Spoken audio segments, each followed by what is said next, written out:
ஜெபமன கடவோம். மனுஷகுமாரன் ஊழியம் கொள்ளும்படி வராமல் ஊழியம் செய்யவும் அநேகரை மீட்கும் பொருளாக தமது ஜீவனை கொடுக்கவும் வந்தார்.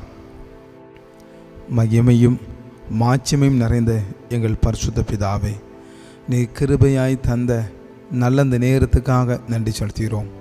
எங்களுக்காக கல்வாரி சிலுவையிலே உடைய அன்பை காண்பித்தீர், மீட்பை உண்டு பண்ணினீர். கடைசி சொட்டு இரத்தத்தை எங்களுக்காக சிந்திய தயவுக்காக நன்றி செலுத்துகிறோம். இந்த நாளிலேயும் ஒரு புது தீர்மானம் எடுக்க இந்த ஆராதனையை பயன்படுத்தி கொள்வதற்கு ஆண்டவர் உதவி செய்வீராக. இந்த ஆராதனையிலே காணொளி காட்சி மூலமாக இணைகிற எல்லா பிள்ளைகளுக்குள்ளாகவும் ஆண்டவரே உடைய மீட்பின் மகத்துவத்தை நீர் உணர்த்தியருளும்படியாய் வேண்டி நிற்கிறோம். கல்வாரி நாதரை நாங்கள் நினைத்து ஆண்டுடைய அன்பை தியானிக்க கர்த்தர் எங்களுக்கு உதவி செய்வீராக. இயேசு கிறிஸ்துவின் மூலமாய் வேண்டிக் கொள்கிறோம் பிதாவே, ஆமேன். யாவரும் எழுந்து நின்று ஆராதனை கீதங்கள் 58, கீதங்களும் கீர்த்தனைகளும் 152 எங்கே சுமந்து போகிறீர் என்ற பாடலை உணர்ந்து பாடுவோம். ஆராதனை கீதங்கள் 58, கீதங்களும் கீர்த்தனைகளும் 152.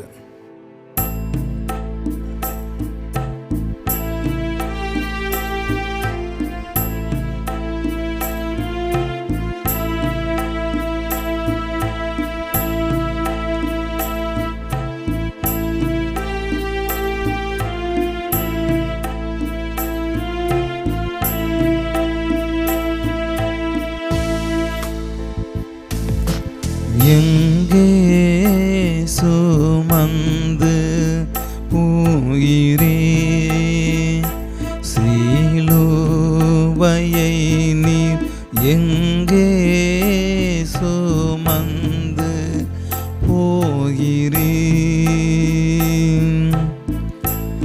எங்கே சுமந்து போறீர் இந்த உமது அங்கம் முழுதும் நோக ஐயாயன் ஏசுநாதா, எங்கே சுமந்து போகிறீ சிலுவையை, எங்கே சுமந்து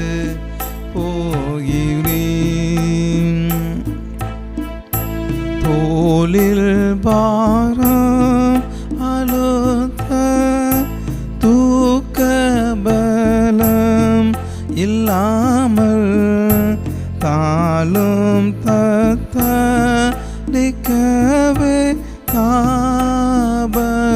தாபசோபம் உரநீர், எங்கே சுமந்து போகிறீ சிலுவையை நீர், எங்கே சுமந்து போகிறீ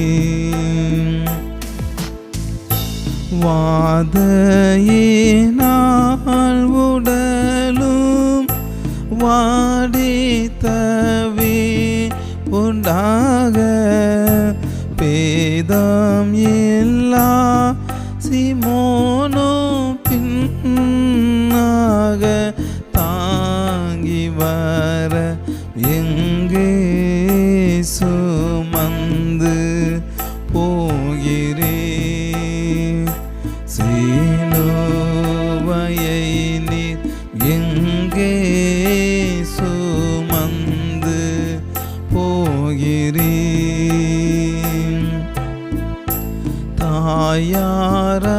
தாயாரழுது வர சாந்தவ பின் தொடர மாயம் இல்லாத ஞான மாதர் போல விவர, எங்கே சுமந்து போகிறே சிலுவையை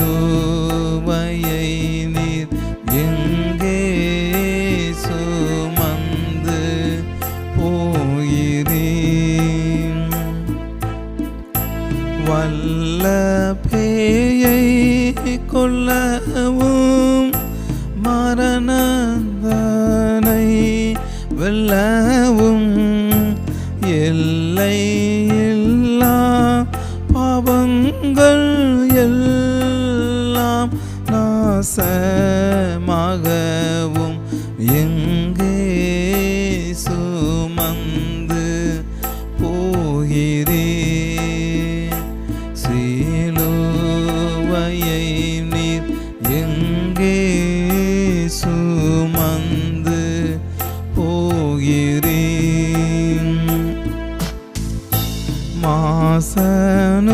மாசனுகாத சத்ய வாசகனே உமது தாசர்களை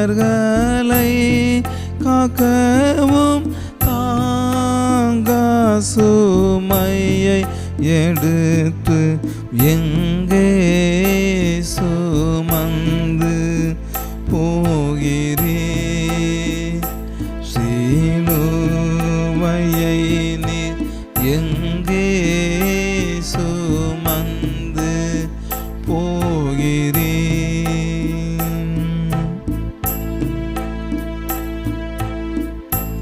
அப்படியே எல்லாரும் முழங்கால் படியிட்டு கழுவோம். பிதா குமாரன் பரிசுத்தாவி நாமத்தினாலே ஆமேன். கர்த்தாவே எங்களுக்கு இறங்கும், கிறிஸ்துவே எங்களுக்கு இறங்கும், கர்த்தாவே எங்களுக்கு இறங்கும். பரமண்டலங்களில் இருக்கிற எங்கள் பிதாவே, உடைய நாமம் பரிசுத்தப்படுவதாக, உடைய ராஜ்யம் வருவதாக, சித்தம் பரமண்டலத்திலே செய்யப்படுகிறது போல பூமியிலையும் செய்யப்படுவதாக. அன்றனுள்ள அப்பத்தை எங்களுக்கு இன்று தாரும். எங்களுக்கு விரோதமாய் குற்றம் செய்கிறவர்களுக்கு நாங்கள் மன்னிக்கிறது போல எங்கள் குற்றங்களை எங்களுக்கு மன்னியும். எங்களை சோதனைக்குள் பிரவேசிக்க பண்ணாமல் தீமென்று எங்களை ரட்சித்துக் கொள்ளும். ராஜ்யமும் வல்லமையும் மகிமையும் என்னென்றைக்கும் கடவுளே, ஆமேன். அன்புள்ள இரட்சகரே, உமது சிலுவையின் அடியில் சாஷ்டாங்கமாய் பணிகிறோம். எங்களை கண்ணோக்கி பார்த்து எங்களுக்கு இரக்கம் செய்யும். உமது திரு சிலுவை பாடுகளை நாங்கள் தகுந்தபடி உணர்ந்து தியானிக்க எங்களுக்கு கிருபை செய்யும். உமது பாடுகளின் புண்ணியத்தினாலும் மரணத்தினாலும் உமது திரு இரத்தத்தை பற்றும் விசுவாசத்தின் மூலமாய் நாங்களும் உமது திருச்சபை அனைத்தும் பாவ மன்னிப்பையும் பரிசுத்த வாழ்க்கையையும் பரலோக வாழ்வையும் பெற்றுக்கொள்ள அனுகிரகம் செய்திருளோம். ஆமேன். தயவுசெய்து உட்கார்ந்து கொள்ளுங்கள். வேத பகுதி வாசிக்க கேட்போம். பரிசுத்த லூக்கா என்பவர் எழுதின சுவிசேஷம் 22வது அதிகாரம் 66வது வசனம் முதல். லூக்கா சுவிசேஷம் 22வது அதிகாரம் 66வது வசனம் முதல். விடியற் காலமான போது ஜனத்தின் மூப்பரும் பிரதான ஆசாரியரும் வேத பாரகரும் கூடி வந்து தங்கள் ஆலோசனை சங்கத்தில் அவரை கொண்டு வந்து நிறுத்தி, நீ கிறிஸ்துவா, அதை எங்களுக்கு சொல் என்றார்கள். அதற்கு அவர், நான் உங்களுக்கு சொன்னாலும் நம்ப மாட்டீர்கள். நான் உங்களிடத்தில் வினவினாலும் எனக்கு மாறுதரம் சொல்ல மாட்டீர்கள். என்னை விடுதலை பண்ணவும் மாட்டீர்கள். இது முதல் மனுஷகுமாரன் சர்வ வல்லமையுள்ள தேவனுடைய வலது பாசத்தில் வீற்றிருப்பார் என்றார். அதற்கு அவர்கள் எல்லாரும், அப்படியானால் நீ தேவனுடைய குமாரனா என்று கேட்டார்கள். அதற்கு அவர், நீங்கள் சொல்லுகிறபடியே நான் அவர்தான் என்றார். அப்பொழுது அவர்கள், இனி வேறு சாட்சி நமக்கு வேண்டுவதென்ன? நாமே இவனுடைய வாயினாலே கேட்டோமே என்றார்கள். தொடர்ந்து 23வது அதிகாரம் முதல் வசனத்திலிருந்து வாசிக்க கேட்போம். அவருடைய கூட்டத்தார் எல்லாரும் எழுந்திருந்து அவரை பிலாத்துவிடத்திற்கு கொண்டு போய், இவன் தன்னை கிறிஸ்து எனப்பட்ட ராஜா வேண்டும், ராயருக்கு வரி கொடுக்க வேண்டுவதில்லை என்றும் சொல்லி ஜனங்களை கலகப்படுத்த கண்டோம் என்று அவர் மேல் குற்றம் சாட்டத் தொடங்கினார்கள். பிலாத்து அவரை நோக்கி, நீ யூதருடைய ராஜாவா என்று கேட்டான். அவர் அவனுக்கு பிரயோஜனமாக, நீ சொல்லுகிறபடிதான் என்றார். அப்பொழுது பிலாத்து பிரதான ஆசாரியர்களையும் ஜனங்களையும் நோக்கி, இந்த மனுஷனிடத்தில் நான் ஒரு குற்றத்தையும் காணவில்லை என்றார். அதற்கு அவர்கள், இவன் கலிலேயா நாடு தொடங்கி இவ்விடம் வரைக்கும் யூதேயா தேசமங்க உபதேசம் பண்ணி ஜனங்களை கலகப்படுத்துகிறான் என்று வைராக்கியத்தோடே சொன்னார்கள். கலிலேயா என்பதை பிலாத்து கேட்டபொழுது, இந்த மனுஷன் கலிலேயனா என்று விசாரித்து, அவர் ஏரோதின் அதிகாரத்துக்குள்ளானவர் என்று அறிந்து அந்நாட்களில் எருசலேமிலே வந்திருந்த ஏரோதுவிடத்திற்கு அவரை அனுப்பினான். ஏரோது இயேசுவை குறித்து அநேக காரியங்களை கேள்விப்பட்டிருந்ததினாலும் அவரால் செய்யப்படும் அடையாளத்தை பார்க்க வேண்டுமென்று விரும்பி இருந்ததினாலும் அவரை காணும்படி வெகு நாளாய் ஆசை கொண்டிருந்தான். அந்தப்படி அவரை கண்டபோது மிகவும் சந்தோஷப்பட்டு அநேக காரியங்களை குறித்து அவரிடத்தில் வினவினான். அவர் மறுமொழியாக அவனுக்கு ஒன்றும் சொல்லவில்லை. பிரதான ஆசாரியரும் வேத பாரகரும் அவர் மேல் பிடிவாதமாய் குற்றம் சாட்டி கொண்டேன் என்றார்கள். அப்பொழுது ஏரோது தன் போர் சேவரோடு கூட அவரை நிந்தித்து பரியாசம் பண்ணி மினுக்கான வஸ்திரத்தை அவருக்கு உடுத்தி அவரை திரும்ப பிலாத்துவிடத்திற்கு அனுப்பினான். முன்னே ஒருவருக்கொருவர் பகையாய் இருந்த பிலாத்துவும் ஏரோதும் அன்றைய தினம் சிநேகிதர் ஆனார்கள். பிலாத்து பிரதான ஆசாரியர்களையும் அதிகாரிகளையும் ஜனங்களையும் கூடி வரச் செய்து அவரை நோக்கி, ஜனங்களை கலகத்துக்கு தூண்டி விடுகிறவனாக இந்த மனுஷனை இடத்தில் கொண்டு வந்தீர்கள். நான் உங்களுக்கு முன்பாக விசாரித்த போது இவன் மேல் நீங்கள் சாட்டுகிற குற்றங்களில் ஒன்றையும் நான் இவ்விடத்தில் காணவில்லை. உங்களை ஏரோடத்திற்கும் அனுப்பினேன், அவரும் இவ்விடத்தில் குற்றம் காணவில்லை. மரணத்துக்கு ஏதுவாக இவன் ஒன்றும் செய்யவில்லையே. ஆனபடியால் இவனை தண்டித்து விடுதலையாக்குவேன் என்றார்.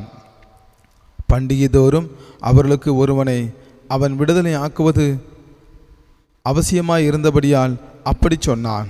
ஜனங்கள் எல்லாரும் அதை கேட்டு, இவனை அகற்றும், பரபாசை எங்களுக்கு விடுதலையாக்கும் என்று சத்தமிட்டு கேட்டார்கள். அந்த பரபாஸ் என்பவன் நகரத்தில் நடந்த ஒரு கலகத்தின் நிமித்தமும் கொலை பாதகத்தின் நிமித்தமும் காவலிலே வைக்கப்பட்டிருந்தான். பிலாத்து இயேசுவை விடுதலையாக்க மனதாய் மறுபடியும் அவ்விடத்தில் பேசினான். அவர்களோ அவனை சிலுவையில் அறையும் என்று கூக்குரலிட்டார்கள். அவன் மூன்றாந்தரம் அவர்களை நோக்கி, ஏன் இவன் என்ன பொல்லாப்பு செய்தான்? மரணத்துக்கு ஏதுவான குற்றம் ஒன்று இவனிடத்தில் நான் காணவில்லையே. ஆகையால் நான் இவனை தண்டித்து விடுதலையாக்குவேன் என்றான். அப்படியிருந்தும் அவரை சிலுவையில் அறைய வேண்டுமென்று அவர்கள் உரத்த சத்தத்தோடு கேட்டுக்கொண்டே இருந்தார்கள். அவர்களும் பிரதான ஆசாரியரையும் இட்ட சத்தம் மேற்கொண்டது. அப்பொழுது அவர்கள் கேட்டுக்கொண்டபடியே ஆகட்டும் என்று பிலாத்து தீர்ப்பு செய்து, கலகத்தின் நிமித்தமும் கொலை பாதகத்தின் நிமித்தமும் காவலில் போடப்பட்டிருந்தவனை அவர்கள் கேட்டுக்கொண்டபடியே விடுதலையாக்கி இயேசுவையோ அவர்கள் இஷ்டத்துக்கு ஒப்பு கொடுத்தான்.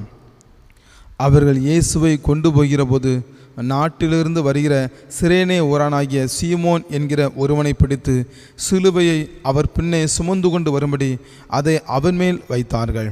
திரள் கூட்டமான ஜனங்களும் அவருக்காக புலம்பி அழுகிற ஸ்திரீகளும் அவருக்கு பின் சென்றார்கள். இயேசு அவர்கள் முகமாய் திரும்பி, எருசலேமின் குமாரத்திகளே, நீங்கள் எனக்காக அழாமல் உங்களுக்காகவும் உங்கள் பிள்ளைகளுக்காகவும் அழுங்கள். இதோ மலடிகள் பாக்கியவதிகள் என்றும் பிள்ளை பெறாத கற்பங்களும் பால் கொடாத முளைகளும் பாக்கியமுள்ளவைகள் என்றும் சொல்லப்படும் நாட்கள் வரும். அப்பொழுது மலைகளை நோக்கி எங்கள் மேல் விழுங்கள் என்றும் குன்றுகளை நோக்கி எங்களை மறைத்து கொள்ளுங்கள் என்றும் சொல்ல தொடங்குவார்கள். பச்சை மரத்துக்கு இவைகளை செய்தால் பட்ட மரத்துக்கு என்ன செய்ய மாட்டார்கள் என்றார். குற்றவாளியாகிய வேற 2 பேரும் அவரோடு கூட கொலை செய்யப்படுவதற்கு கொண்டு போகப்பட்டார்கள். கபால ஸ்தலம் என்று சொல்லப்பட்ட இடத்தில் அவர்கள் சேர்ந்த பொழுது அங்கே அவரையும் அவருடைய வலது பக்கத்தில் ஒரு குற்றவாளியையும் அவருடைய இடது பக்கத்தில் ஒரு குற்றவாளியையும் சிலுவையில் அறைந்தார்கள் என்பது வாசிக்கும்படியாக தெரிந்து கொள்ளப்பட்ட வேத பகுதி வாசித்தாயிற்று. நாம் அப்படியே தலைகளை தாழ்த்தி கண்களை மூடி ஆண்டவருடைய சமூகத்திலே இந்த நாளுக்குரிய வெளிப்படுத்தலை ஆண்டவர் நமக்கு தரும்படியாக எதை செய்ய வேண்டும், எதற்காக செய்ய வேண்டும், ஏன் செய்ய வேண்டும் என்கிற நிலையிலே நம்மை ஆண்டவர் ஆசீர்வதிக்க, நம்மை உணர்த்துவிக்க இந்த நேரத்தில் ஆண்டவர் நம்மை ஆயத்தப்படுத்தும்படியாக கண்களை மூடி நாம் ஜெபம் செய்வோம். அன்பு நிறைந்த பரிசுத்தமுள்ள நல்ல தகப்பனே, இந்த பெரிய வெள்ளிக்கிழமை ஆராதனை நேரத்துக்காக உமக்கு ஸ்தோத்திரம் செலுத்துகின்றோம்.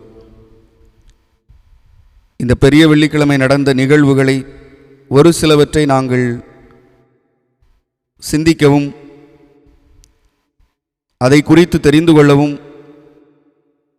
நாங்கள் என்ன செய்ய வேண்டும் என்பதை நீர் எங்களுக்கு கற்றுத்தரவும் இந்த நேரத்திலே கூடி வந்திருக்கிறோம். நீர் வெளிப்படுத்தும் சுவாமி, ஒவ்வொரு காரியத்தையும் நாங்கள் உற்று கவனித்து எங்களை உமக்கென்று அர்ப்பணம் செய்யத்தக்கதாக உம்முடைய சிலுவை பாடுகளின் முக்கியத்துவத்தை நாங்கள் உணர்ந்து கொள்ளும்படியாக எங்களுக்கு உதவி செய்யும். இந்த வேளையை முற்றிலும் பொறுப்படுத்திக் கொள்ளும். இயேசு கிறிஸ்துவின் மூலம் வேண்டிக் கொள்ளுகிறோம் பரிசுத்தமுள்ள நல்ல பிதாவே, ஆமேன். ஆண்டவராகிய இயேசு கிறிஸ்துவின் ஈடு இணையற்ற நாமத்தினாலே உங்கள் அனைவரையும் இந்த வேளை ஆராதனை வேளையிலே நான் உங்களை வாழ்த்துகின்றேன். இந்த நாள் நமக்கு கொடுக்கப்பட்டிருக்கிற மிக முக்கியமான நாள். உலகமெங்கும் இருக்கிற திருச்சபை மக்கள் இந்த நாளை விசேஷித்திருக்கிறார்கள். ஏன் இந்த விசேஷமான நாள் வந்தது, எதற்காக இது விசேஷிக்கப்பட்டிருக்கிறது என்பதை நாம் சில நேரங்களிலே அறியாது காணப்படுகிறோம். ஒருவேளை இந்த சிலுவை என்று சொல்லப்படுகின்ற இந்த கோர மரணம் இயேசு கிறிஸ்துவுக்கு ஏன் வந்தது என்பதை நாம் ஆழமாக சிந்திக்க வேண்டும். அன்பான தேவனுடைய பிள்ளைகளே, ஒருவேளை இந்த ஆராதனையினுடைய இந்த முதல் பகுதியிலே ஒரு சில காரியங்களை, குறிப்பாக ஆண்டவராகிய இயேசு கிறிஸ்துவினுடைய பாடு மரணங்களுக்கு காரணமாயிருந்த ஒரு சில காரியங்களை உங்களுக்கு கோடிட்டு காட்ட விரும்புகின்றேன். சிலுவை என்று சொல்லுகின்ற போது நாம் எல்லாருக்கும் அந்த சிலுவையை குறித்ததான ஒரு விளக்கம் அவசியம். ஒருவேளை சிலுவை இரண்டு கோடுகள் ஒன்றை ஒன்று இணைக்கக்கூடிய ஒரு வடிவிலே இருக்கக்கூடியதாக இருக்கிறது. அதாவது 90 டிகிரி கோணத்திலே இருக்கக்கூடிய இரண்டு கோடுகள் இணைக்கப்பட்ட நிலையிலே இருப்பதைத்தான், அந்த வடிவத்தைத்தான் சிலுவை என்று சொல்லி அழைக்கப்படுகிறது. ஒருவேளை நீங்கள் பார்த்தீர்கள் என்று சொன்னால் கூட்டல் என்று சொல்லுகின்றதற்கு ஒரு அடையாளம் இருக்கிறது, பெருக்கல் என்று சொல்லுகிறதற்கு ஒரு அடையாளம் இருக்கிறது. சிலுவை ஆதி மனிதனும் பயன்படுத்திய அடையாள குறியாகத்தான் அதை பார்க்க முடிகிறது. சிலுவை ஆதி மனிதன் பயன்படுத்திய ஒரு அடையாள குறி. அன்பான தேவனுடைய பிள்ளைகளே, சிலுவை கிறிஸ்தவ சமயத்தின் ஒரு புனித சின்னமாக இந்த நாட்களிலே நாம் அதை அனுசரித்து கொண்டிருக்கிறோம், அதை பார்க்கிறோம். கிறிஸ்தவ சமய மக்களின் வாழ்வில் ஒரு நெருங்கிய தொடர்புடையதுதான் இந்த சிலுவை. முதலாவது, இந்த சிலுவை ஒரு தமிழ் சொல் அல்ல. சிலுவையை குறிக்கும் ஆங்கில சொல்லினுடைய ஒரு சிதைவு குருசு என்று சொல்லுகிறார்கள். இதைத்தான் ரோமன் கத்தோலிக்க திருச்சபையின் பிள்ளைகள் சிலுவை என்று அதை சொல்லாமல் குருசு என்று சொல்லுகின்றார்கள். சிலுவை முதலிலே பெர்சீனீசியா என்று சொல்லப்படுகின்ற நாட்டிலே தான் பயன்படுத்தப்பட்டதாக குறிப்பிடுகிறார்கள். ஒருவேளை இந்த சிலுவை அந்த நாட்டிலே ஒரு தூக்கு மரமாகத்தான் பயன்படுத்தப்பட்டிருக்கிறது. பிற்காலத்திலே எகிப்து, பாரசீகம், கிரேக்கம் மற்றும் ரோம நாடுகளிலே இந்த சிலுவை பயன்படுத்தப்பட்டிருக்கிறது. ஒருவேளை நாம் இன்னும் ஆழமாக நாம் பார்க்கின்ற போது ரோம அரசுக்கு விரோதமாக புரட்சி செய்கிறவர்களையும் கலகம் செய்கிறவர்களையும் அடிமைகளையும் இப்படிப்பட்ட மரத்திலே தூக்குவது வழக்கம். ஒருவேளை தூக்கப்படுதல் என்று சொல்லுவது ரோம அரசின் மிக இழிவான ஒரு தண்டனையாக காட்டப்படுகிறது. வரலாற்றிலே கிபி 4ஆம் நூற்றாண்டிலே கான்ஸ்டன்டைன் என்று சொல்லப்படுகின்ற மன்னன் ஆட்சிக்கு வருகிறார். அந்த காலம் வரைக்கும் சிலுவை வெளிப்படையாக பயன்படுத்தப்படவில்லை. கிறிஸ்தவர்களாக வெளிப்படையாக அதை பயன்படுத்தவில்லை. இவர் ஆட்சி காலத்தில்தான் சிலுவை அரசு அங்கீகாரம் பெற்று அது ஒரு சின்னமாக மாற்றப்படுகிறது. இது முதற்கொண்டு கிபி 5ஆம் நூற்றாண்டுகளிலே ஆலய சிலுவைகள் பழக்கத்தில் கொண்டு வரப்பட்டது. இச்சிலுவை அடையாளத்தை வீட்டை விட்டு வெளியே செல்லும் போதும், வீட்டிற்கு திரும்பி வரும்போதும், ஒரு காரியத்தை செய்யும் போதும், பயணத்துக்கு புறப்படும் போதும், திரும்பி வரும்போதும் என்ன செய்கிறார்கள்? சிலுவை அடையாளத்தை சின்னமாக வரைந்தார்கள்.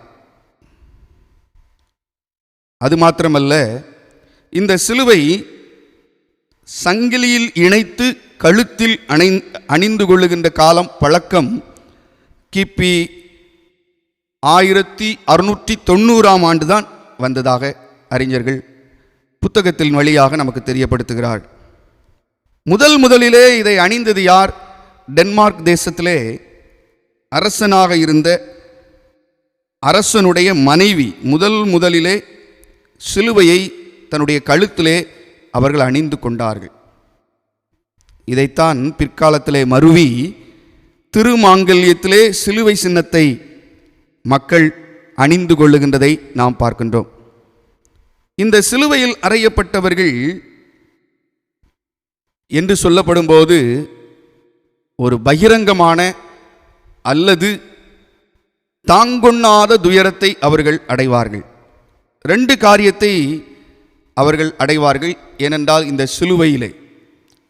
சிலுவை பகிரங்க அவமானம், சிலுவை உடல் சார்ந்த நீடித்த கொடிய வேதனை. 2 காரியம்தான் இந்த சிலுவையினுடைய முக்கியத்துவம். ஒன்று பகிரங்க அவமானம், இன்னொன்று உடல் சார்ந்த நீடித்த கொடிய வேதனை என்று பார்க்கிறோம். ஒருவேளை இந்த சிலுவையை குறித்து நாம் சிந்திக்கும் போது அநேக சிலுவை வகைகள் இருக்கிறது. ஆனால் குறிப்பாக 2 காரியங்களை மாத்திரம் தெரியப்படுத்த விரும்புகிறேன். முதலாவது சிலுவை நாம் எல்லோருமே பயன்படுத்துகின்ற சிலுவை, கூட்டல் அடையாளத்தில் இருக்கிற சிலுவை. அந்த சிலுவை லத்தீன் சிலுவை என்று சொல்கிறார்கள். இயேசு அறையப்பட்ட சிலுவை லத்தீன் சிலுவை என்று அழைக்கப்படுகிறது. இது பொதுவாக நாம் எல்லாருமே பயன்படுத்துகின்ற ஒரு சிலுவை. 2வது ஒரு சிலுவை, அது கல்வாரி சிலுவை என்று சொல்கிறார்கள். சில வேளைகளே கல்வாரி சிலுவை என்று அழைக்கப்படும் இந்த சிலுவை, அந்த சிலுவையினுடைய அடிப்பாகத்திலே 3 அடுக்கு இருக்கக்கூடியது. இதைத்தான் பொதுவாக கல்வாரி சிலுவை என்று சொல்கிறார்கள். அந்த 3 அடுக்கு மேலிருந்து கீழாக 3 அடுக்குகள் இருக்கும். ஒருவேளை இந்த சிலுவையை நீங்கள் இந்த தொலைக்காட்சியிலே நீங்கள் பார்த்தீர்கள் என்று சொல்லும்போது அது உங்களுக்கு தெளிவாக புரியும். மேலிருந்து கீழாக 3 அடுக்குகள் இருக்கும். அதில் ஒன்று விசுவாசம், இன்னொன்று நம்பிக்கை, இன்னொன்று அன்பு. இவைகளின் மேல்தான் இந்த சிலுவை இருப்பதாக அறிஞர்கள் சொல்லுகிறார்கள். ஆகவே 2 சிலுவைகளை குறித்து நான் சொன்னேன். அது மாத்திரமல்ல, அநேக சிலுவைகள் இருக்கிறது, நிறைய சொல்லிக்கொண்டே போகலாம். அதிலே ஒரு சிலவற்றை மாத்திரம் நான் ஞாபகப்படுத்துகிறேன். தூய அந்திரேயாவின் சிலுவை, செல்திக் சிலுவை, டவ் சிலுவை, வெற்றியின் சிலுவை, போர்ட்டே சிலுவை, மால்டாவின் சிலுவை, மணிமுடி சிலுவை, முக்கோண சிலுவை, பெட்ரோனி சிலுவை என்று சொல்லி வரிசைப்படுத்தி கொண்டே போகலாம். அன்பான தேவனுடைய பிள்ளைகளே, ஒருவேளை இப்படிப்பட்ட சிலுவைகளை நிறைய விளக்கங்கள் கொடுக்கப்பட்டாலும் இந்த சிலுவை மரணம் ஒரு அகோரமானது, ஒரு கடினமானது, தாங்கொண்ணா துயரம் கொண்டது. கிமு 6ஆம் நூற்றாண்டில் முதல் கிபி 4ஆம் நூற்றாண்டு வரை பாரசீகர்கள், செலூக்கியர்கள் மற்றும் ரோமாபுரியர்கள் மரண தண்டனை அளிப்பதற்கு பயன்படுத்திய ஒரு முறைதான் இந்த சிலுவையில் அறைதல். தண்டனைக்குரிய மனிதனை சாட்டையினாலே அடிப்பதும், சிலுவையிலே நெடும் கட்டையை ஒரு குறிப்பிட்ட இடத்தில் வைத்துவிட்டு குறுக்கு கட்டையை சுமந்து இழுத்து செல்லும்படி செய்வார்கள். சிலுவையில் அறைகின்ற அல்லது இந்த சிலுவையில் அறையப்படுகின்ற அந்த மனிதன் இதை செய்தாக வேண்டும்.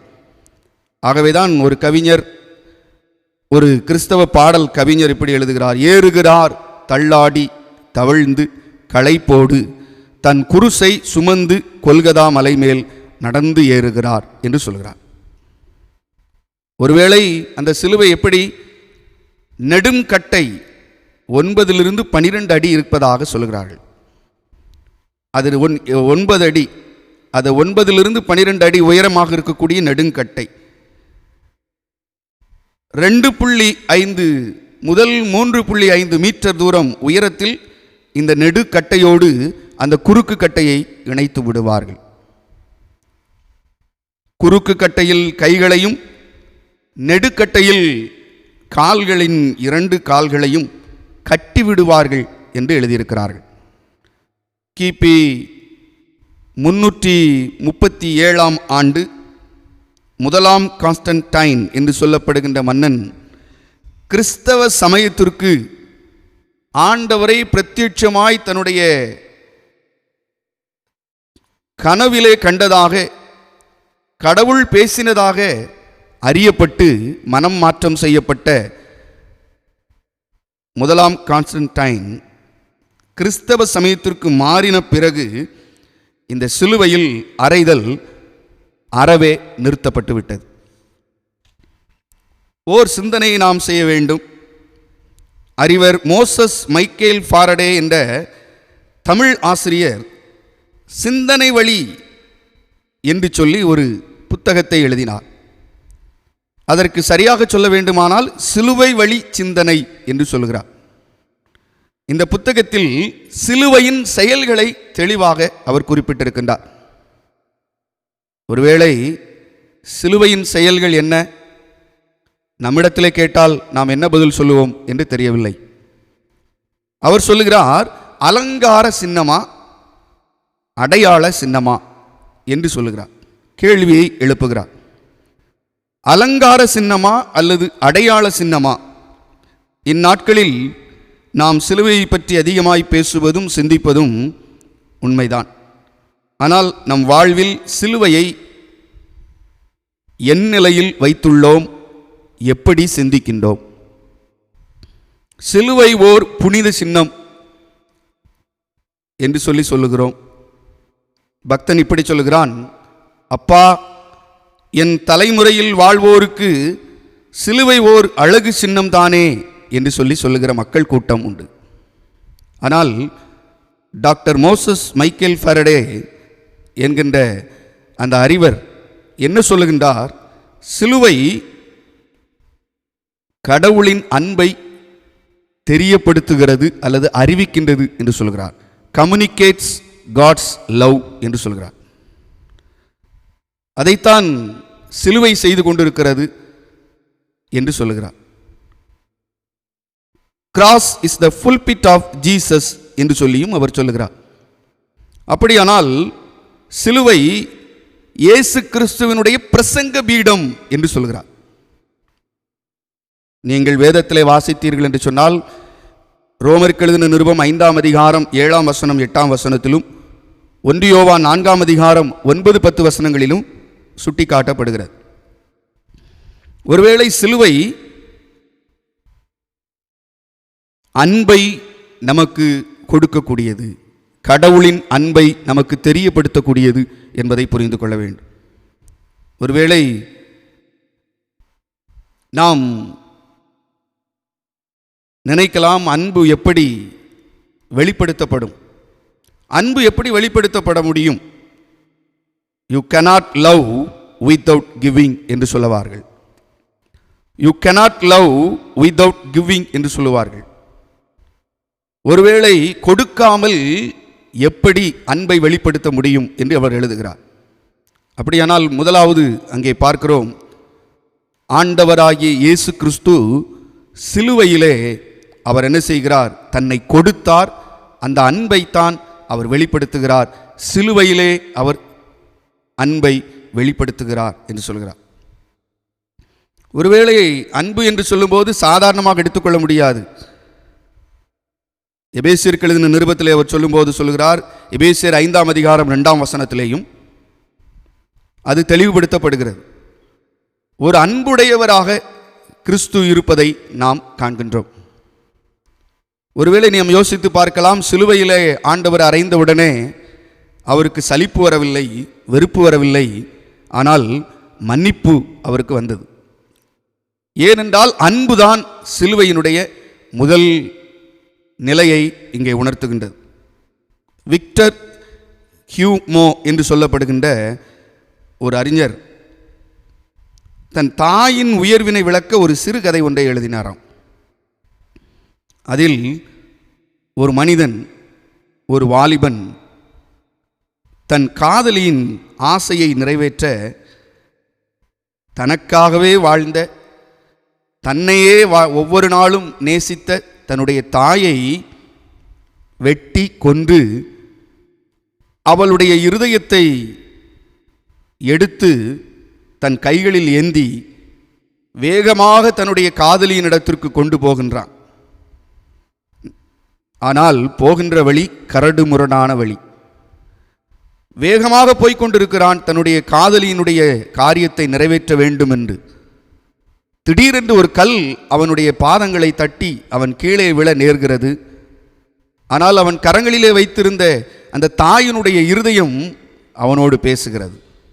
என்ன பேசுகிறது?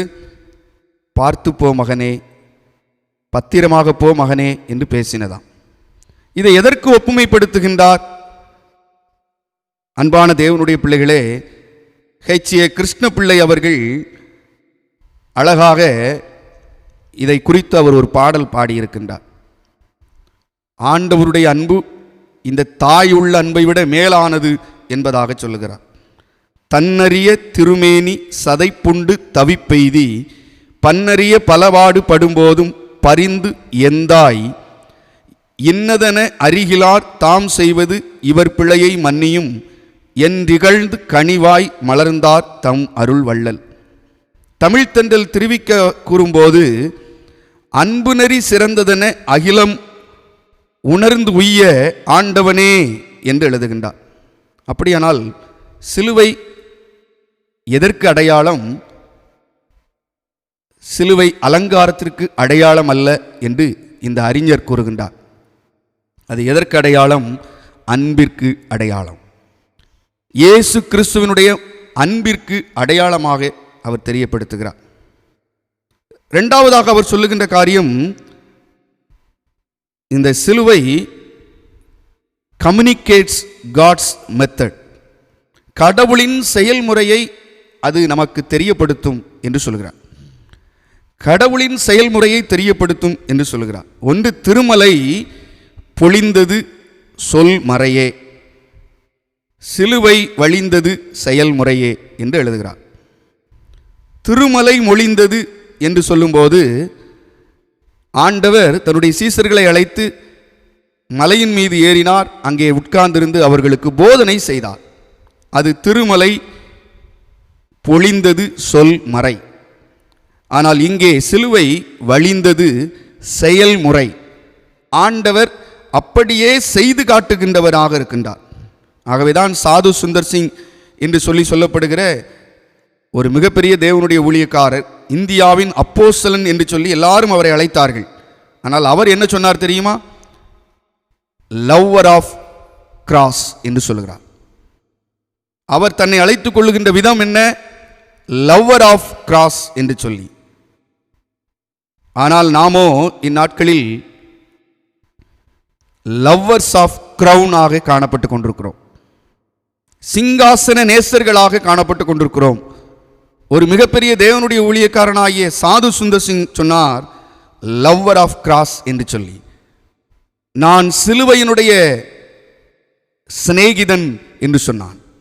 ஆனால் நாமோ இன்றைக்கு நம்முடைய வாழ்க்கையிலே லவ்வர்ஸ் ஆஃப் கிரவுன் ஆகத்தான், சிங்காசனத்தின் நேசர்களாக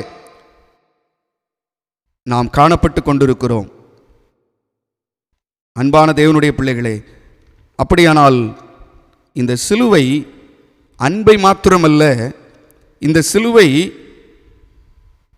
செயல்முறையை மாத்திரமல்ல, இந்த சிலுவை ஒரு வெற்றியினுடைய வார்த்தையாகவும் இருக்கிறது. Communicates God's victory. இயேசுவின் சிலுவை கடவுளின் இணையற்ற அன்பையும் அந்த அன்பின் விளைவாக மனித குலத்துக்கு மீட்பருளும் தேவனாகிய அவர் தெரிந்து கொண்ட செயல்முறையை மட்டுமல்ல, அந்த செயல்முறையின் வெற்றியையும் இங்கே வெளிக்காட்டிக் கொண்டிருக்கிறதை பார்க்கிறோம். ஒருவேளை ஒரு விளையாட்டு வீரன் ஓட்டப்பந்தயத்திலே ஓடி வருகின்ற ஒரு விளையாட்டு வீரன் வெற்றி கோட்டை தொட்டதும் எழுப்பும் ஒரு மகிழ்ச்சி ஆரவாரம்தான் இந்த சிலுவை. அன்பான தேவனுடைய பிள்ளைகளே, 3 காரியங்களை இந்த அறிவர் மோசஸ் மைக்கேல் ஃபாரடே கூறுகிறார். 1, சிலுவை கடவுளின் அன்பை அறிவிக்கிறது. சிலுவை கடவுளின் செயல்முறையை அறிவிக்கிறது. இந்த சிலுவை கடவுளின் வெற்றியை அறிவிக்கிறது. அப்படியானால் நீங்களும் நானும் இந்த சிலுவையை குறித்து என்ன நினைத்து கொண்டிருக்கிறோம்? சிலுவை சிந்தனை நம்மை ஆட்கொள்ளட்டும். ஒருவேளை இந்த சிலுவையை குறித்து நாம் சிந்தித்து விட்டோம், இந்த சிலுவைக்கு வழிவகுத்தவர்களையும் நாம் பார்க்க வேண்டும். ஒருவேளை ஆண்டவர் சிலுவை மனித குலத்தின் மீட்பிற்கான கடவுளுடைய ஒரு திட்டம், சிலுவை மனித குலத்தின் மீட்பிற்கான கடவுளுடைய ஒரு திட்டம் என்பதை நாம் புரிந்து கொள்ள வேண்டும். ஒருவேளை இந்த சிலுவைக்கு வழிவகுத்தவர்கள் யார்? வேகமாக நான் ஒரு வரி செய்தியாக சுருக்கமாக சொல்ல விரும்புகின்றேன். முதலாவது, இந்த சிலுவைக்கு வழிவகுத்தவர்கள் யார் என்று பார்க்கும்போது, காட்டிக் கொடுத்த யூதாஸ். காட்டிக் கொடுத்த யூதாஸ் என்று சொல்லி நாம் பார்க்க முடிகிறது. ஒரு இகழப்படுகிறவனாக, பரிகசிக்கப்படுகிறவனாக, காலம் காலமாக இவன் வேண்டா வெறுப்போடு பார்க்கக்கூடியவனாக மாற்றப்பட்ட இந்த யூதாஸ் காரியோத். ஒருவேளை இந்த சிலுவை சரிதையிலே மிக முக்கியமான ஒரு பாத்திரம் இந்த யூதாஸ் காரியோத். ஒருவேளை 1960ஆம் ஆண்டு இங்கிலாந்திலே ஒரு தொலைக்காட்சி நிறுவனம் ஒரு நிகழ்ச்சியை நடத்த வேண்டும் என்று பிரயாசப்பட்டது. அந்த நிகழ்ச்சியினுடைய பெயர் என்ன? யூதாஸுக்காக ஒரு முகம் என்று, எ ஃபேஸ் ஃபார் ஜூடாஸ். யூதாஸுக்காக ஓர் முகம். ஒருவேளை அந்த நிகழ்ச்சியின் தொகுப்பாளர் யூதாஸை போல ஒரு மனிதனை தேடிக்கொண்டே இருந்தார். ஏனென்றால் அவன் முகம் கொரூரமாகவும் பொருளாசை பிடித்ததாகவும் சதி செய்வதாகவும் இருக்க வேண்டும் என்கிற நிலை. தேடி பார்த்தார், எங்கும் காண முடியவில்லை. திடீரென்று ஒரு நாள் அவர் கண்ணாடியை பார்த்து கொண்டிருந்தார். அவருடைய முகத்தை பார்க்கும்போது அவருக்கு ஒரு எண்ணம் வந்தது, ஓஹோ, நாமே அந்த பாத்திரமாக நடிக்க வேண்டியது தானே என்று சொல்லி அவருடைய கொரூர முகம், பொருளாசை கொண்ட முகம், சதி செய்யும் சூழ்ச்சியை போன்ற முகம் எனக்கு இருக்கிறதே என்று சொல்லி அவர் அந்த குறும் படத்திலே நடிப்பதற்கு தன்னை ஒப்பு கொடுத்தாராம்.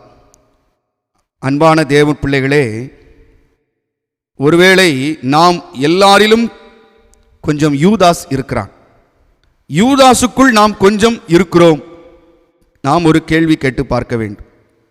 3.5 ஆண்டுகள் ஆண்டவரோடு இருந்தவன். அவனை குறித்து வேதம் என்ன சொல்லுகிறது? யோவான் 12:6 அவன் திருடனாயிருந்தபடியினால் அவனுக்குள்ளே பொருளாசை இருந்தது என்று சொல்லப்படுகிறது. மெட்டீரியலிசம் என்று சொல்லப்படுகின்ற ஆங்கில வார்த்தையைத்தான் அதிலே ஆங்கில பதமாக பயன்படுத்தி இருக்கிறார்கள். அன்பான தேவனுடைய பிள்ளைகளே, ஒருவேளை இயேசு கிறிஸ்துவை சிலுவையிலே அறைவதற்கு வழிவகுத்தது முதலாவது யூதாஸ், இரண்டாவது சமயத் தலைவர்கள், ரிலீஜியஸ் லீடர்ஸ். அக்கால சமயத் தலைவர்கள் ஏன் இயேசுவை இந்த அளவு பகைத்து அவருக்கு மரண தண்டனை கொடுக்க வேண்டும் என்று விரும்பினார்கள்? ஏன் துடித்தார்கள்? காரணம் இருக்கிறது. என்ன காரணம் தெரியுமா? இயேசு கிறிஸ்துவனுடைய உபதேச உறுதியை கண்டு, உள்ளதை உள்ளதென்றும் சொல்லுகிறார், இல்லதை இல்லதென்று சொல்லுகிறார், இவர் இருந்தால் சரி வராது என்று சொல்லி அவரை சமயத் தலைவர்கள் சிலுவையில் அறைவதற்கு எத்தனித்தார்கள், ஒப்பு கொடுத்தார்கள். நீங்கள் மார்க்கெழுதின நற்செய்தி நூல் 11ஆம் அதிகாரத்திலும் மார்க்கெழுதின நற்செய்தி நூல் 12ஆம் அதிகாரத்திலும் அதை வாசிக்க முடியும். ஏன் அவர்கள் அவரை ஒப்பு கொடுத்தார்கள்? இந்த சமயத் தலைவர்கள் அவருடைய ஊழிய வளர்ச்சியை கண்டு, மக்களிடத்தில் அவருக்கு செல்வாக்கு கிடைத்துவிடும் என்பதற்காக. அன்பான தேவனுடைய பிள்ளைகளே, மூன்றாவதாக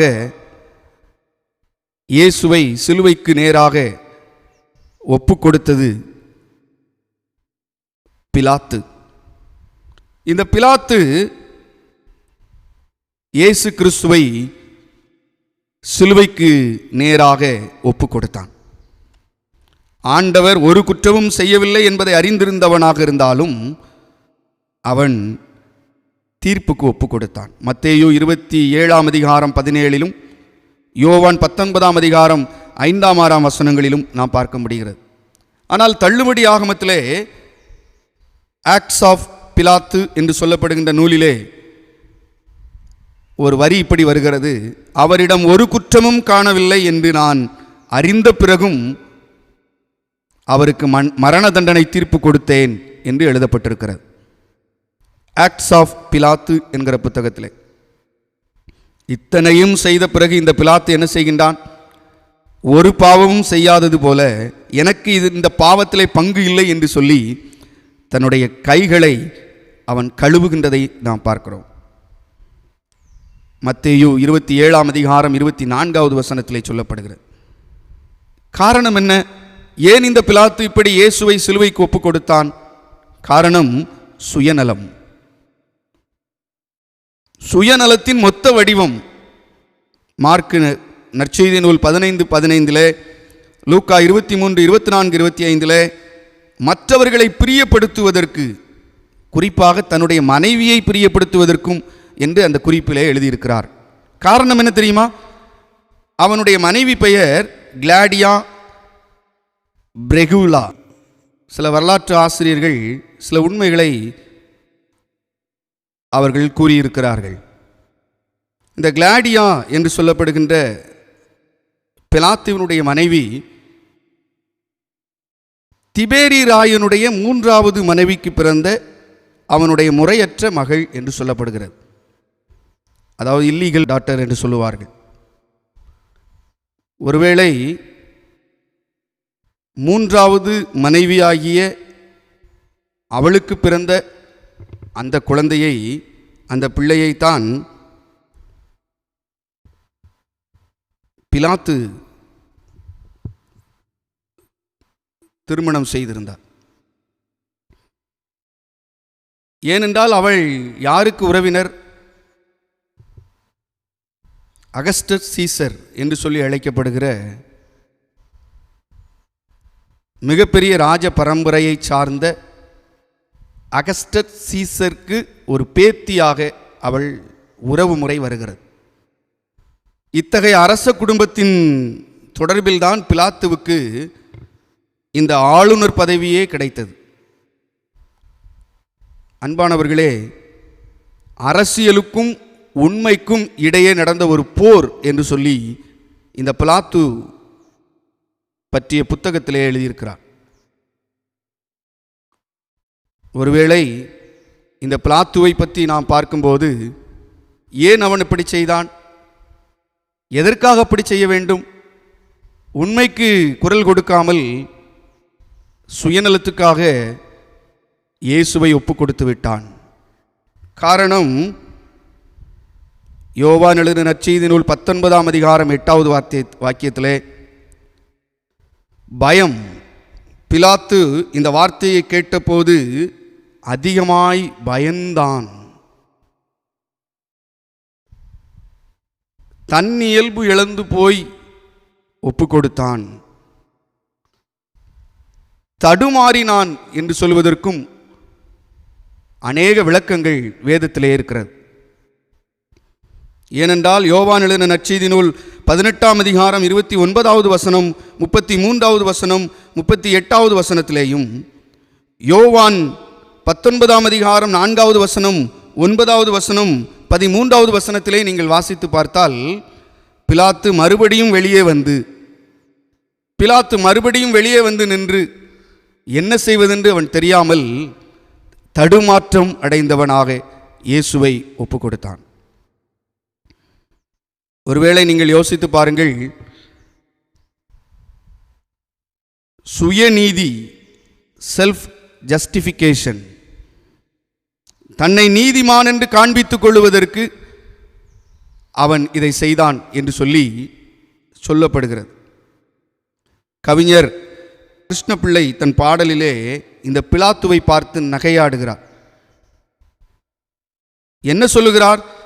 செக்கினை விழுங்கி பின் ஜீரணித்திட சுக்கு நீர் பருகுவதைப் போல் இருக்கிறது இவனுடைய நிலை என்று சொல்கிறார். செக்கினை விழுங்கி பின் சீரணித்திட சுக்கு நீர் பருகுவதைப் போல் இருக்கிறதாக எள்ளி நகையாடுகின்றார் இந்த தமிழ் கவிஞர் இந்த பிலாத்துவை பார்த்து. மத்தேயு எழுதின நற்செய்தி நூல் 27:65 நாம் பார்க்க முடிகிறது. பிலாத்துவினுடைய முடிவு எப்படிப்பட்டதாக இருந்தது என்று நினைக்கிறீர்கள்? தடுமாற்றம் அவனுக்கு இருந்தது. தீராத பழி அவன் மேல் விழுந்தது. அவன் தற்கொலை செய்து கொண்டு மரித்தான் என்று அவனுடைய சரித்திரம் கூறுகிறது. ஏனென்றால் இயேசு கிறிஸ்துவை காட்டி கொடுத்த பின்பு அவன் வாழ்விலே அநேக நிகழ்வுகள், அவன் நிர்வாகத்திலே தொடர்ந்து செய்த பல தவறுகள், அவன் ரோம அரசாங்கத்தினால் ரோமுக்கு திரும்பி அழைக்கப்பட்டதாகவும், பிரான்சில் உள்ள ரோன் என்ற இடத்திலே வியன்னா என்கிறதான பகுதிக்கு நாடு கடத்தப்பட்டதாகவும், நாடு கடத்தப்பட்ட அவன் அங்கே தற்கொலை செய்து கொண்டு மரித்து போனதாகவும் அவனுடைய சரித்திரத்தை எழுதி வைத்திருக்கிறார்கள். அன்பான தேவனுடைய பிள்ளைகளே, இந்த சிலுவைக்கு ஒப்பு கொடுத்தவர்கள் 3 நபர்கள். முதலாவது நாம் பார்க்கின்றோம், காட்டி கொடுத்த யூதாஸ். இரண்டாவது சமயத் தலைவர்கள். மூன்றாவது தீர்ப்பளித்த பிலாத்து.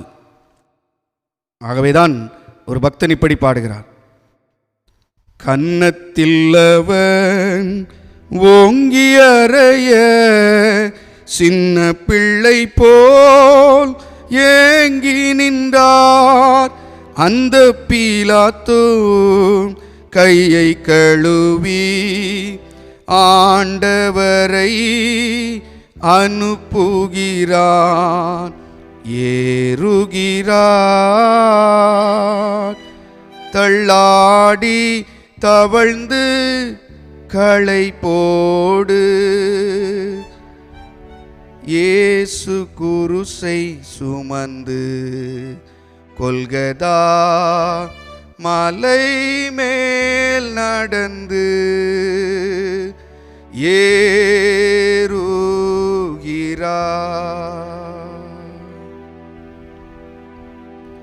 இரண்டாவதாக மிக முக்கியமான இந்த சிலுவையிலே நிகழ்வு என்னவென்றால், இயேசு கிறிஸ்துவினுடைய இரத்தம். இந்த இயேசு கிறிஸ்துவினுடைய இரத்தம், இச்சொல் திருமறையிலே 400 முறை வருவதாக நாம் பார்க்கிறோம். ஆண்டவர் இயேசு கிறிஸ்துவினுடைய இரத்தம் அது மீட்பளிக்கக்கூடியது என்பதாக நாம் பார்க்க முடிகிறது. லேவியராகமத்தின் புஸ்தகத்திலே 17ஆம் அதிகாரம் 14வது வாக்கியத்திலே சொல்லப்படுகிறது,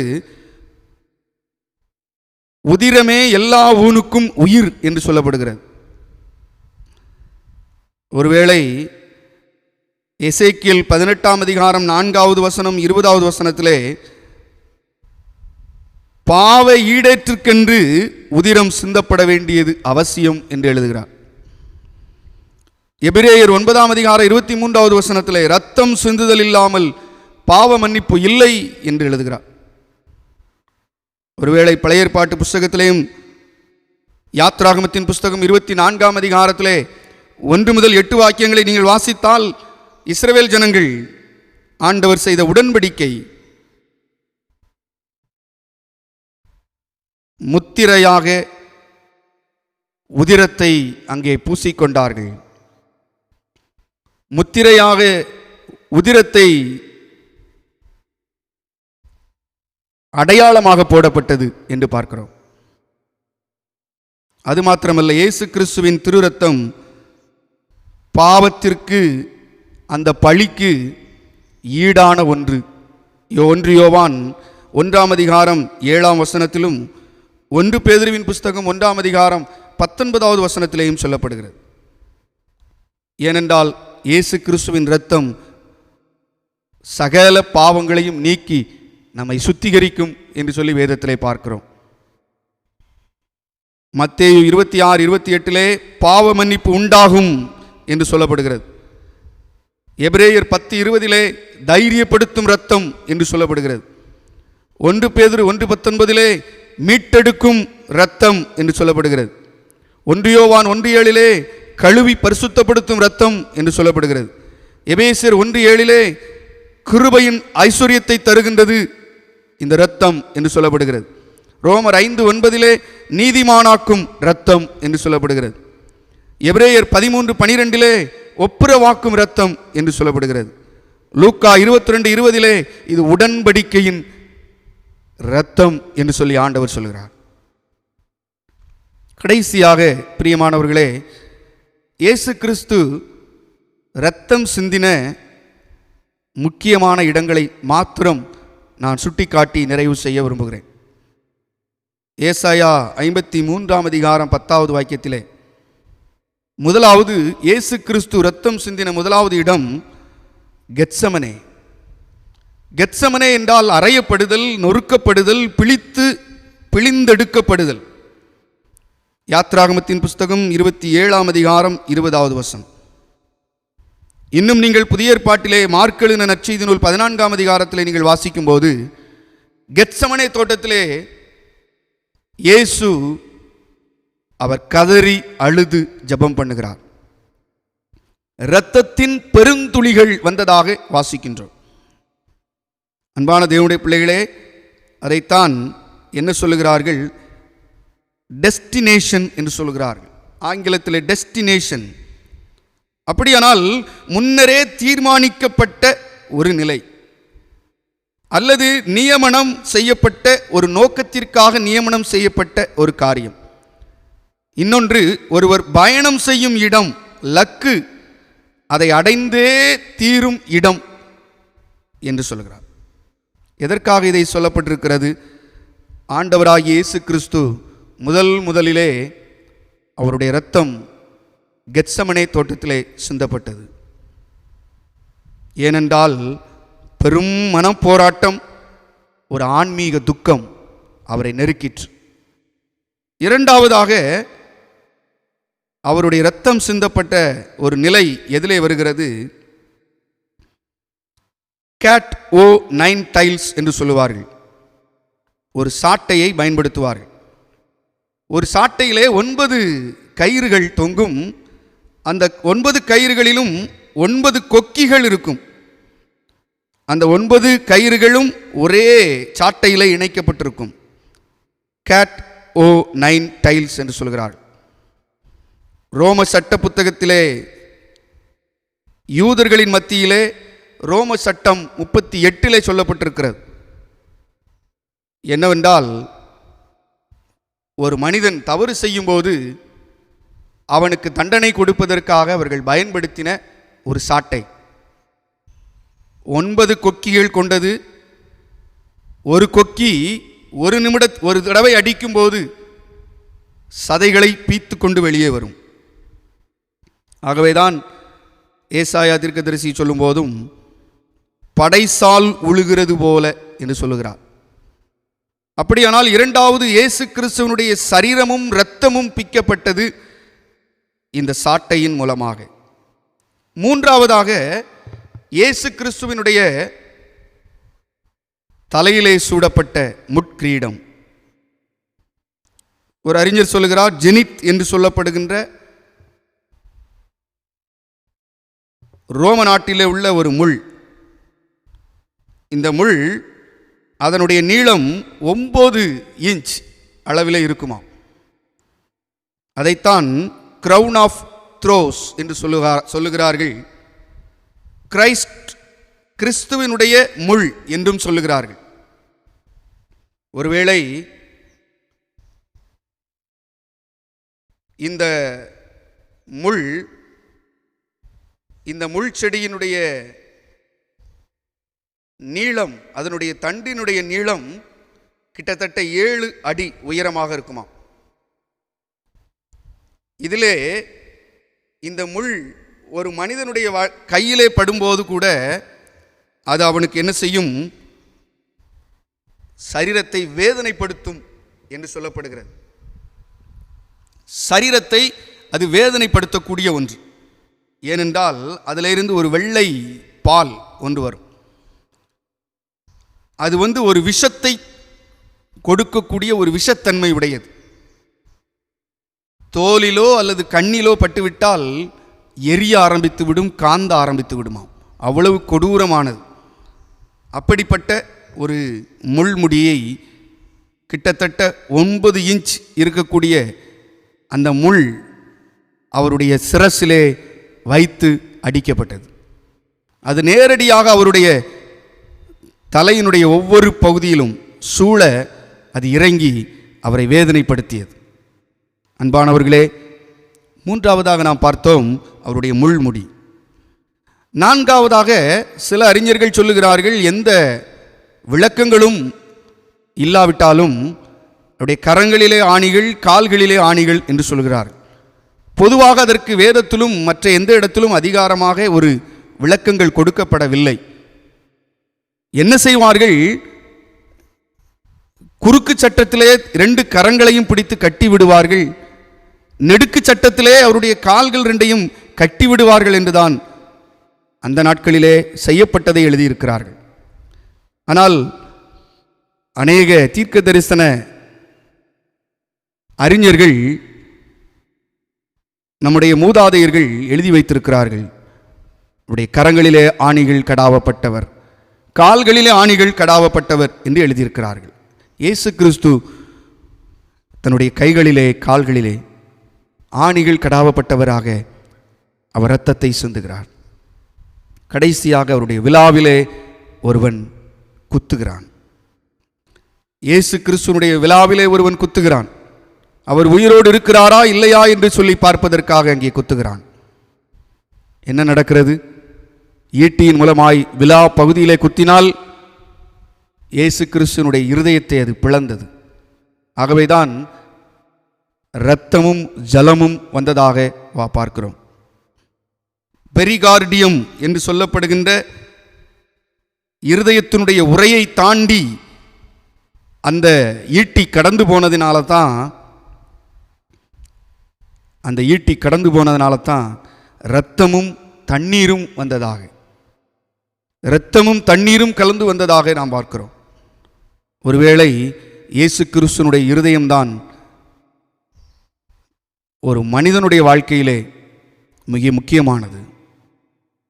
அது நடுமையம், அது நடுப்பகுதி. அதையும் குத்தி கிழித்து இரத்தம் சிந்த வைத்து விட்டார்கள். அன்பான தேவனுடைய பிள்ளைகளே, ஒருவேளை அநேக சிந்தனைகள் நமக்கு கொடுக்கப்பட்டது. இந்த லெந்தன்னும் இந்த பெரிய வெள்ளிக்கிழமையிலே பல சிந்தனைகள். சிலுவை என்றால் என்ன, சிலுவை வழியாய் நமக்கு கொடுக்கப்படுகின்ற அநேக காரியங்கள், சிலுவை அதனுடைய பொருள் என்ன என்பதை நாம் புரிந்து கொண்டோம். சிலுவை என்ன வெளிப்படுத்துகின்றது என்பதை நாம் தெரிந்து கொண்டிருக்கிறோம். சிலுவைக்கு வழிவகுத்தோர் யாரெல்லாம் என்று நாம் அறிந்திருக்கிறோம். அது மாத்திரமல்ல, விலையேறப்பெற்ற இரத்தம், இயேசு கிறிஸ்துவின் இரத்தம், அது விலையேறப்பெற்றது. அது என்ன செய்யக்கூடியது என்பதையும் பார்த்தோம்.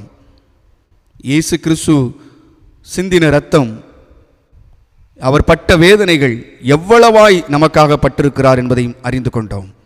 அன்பான தேவனுடைய திருச்சபை மக்களே, நாம் இப்போது சொல்லப்பட்டவைகள் குறிப்புகள் தான். நாம் அதை நிதானித்து பார்க்க வேண்டும். நம்முடைய மனதிலே அதை அசைபோட வேண்டும். எனக்காக பாடுபட்ட இயேசு, எனக்காக பாடுபட்ட என் தேவன் என்று சொல்லி நாம் நம்மை ஆண்டவருக்கு ஒப்புக் கொடுக்க வேண்டும். அது மாத்திரமல்ல, இந்த பெரிய வெள்ளிக்கிழமையிலே ஆண்டவர் சிலுவையிலே மொழிந்த 7 வார்த்தைகளை நாம் தியானமாக கேட்கப் போகின்றோம்.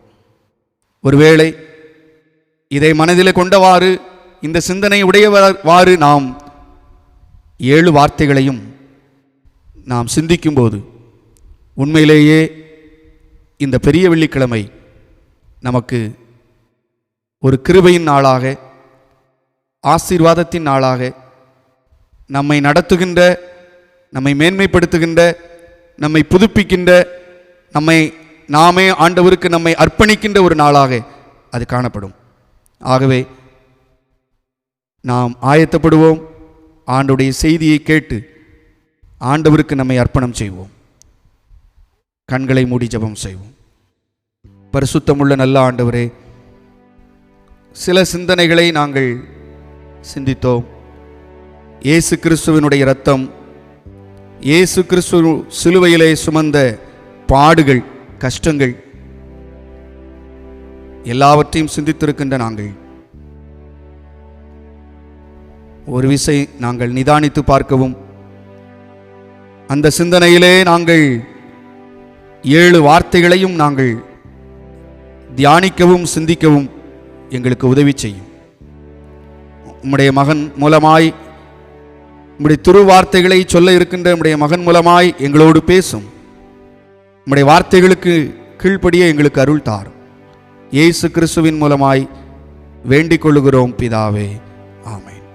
கல்வாரி அன்பை எண்ணீடு வேலை கண்கள் கலங்கிடுதே. இந்த பாடலை நான் உணர்ந்து பாடுவோம்.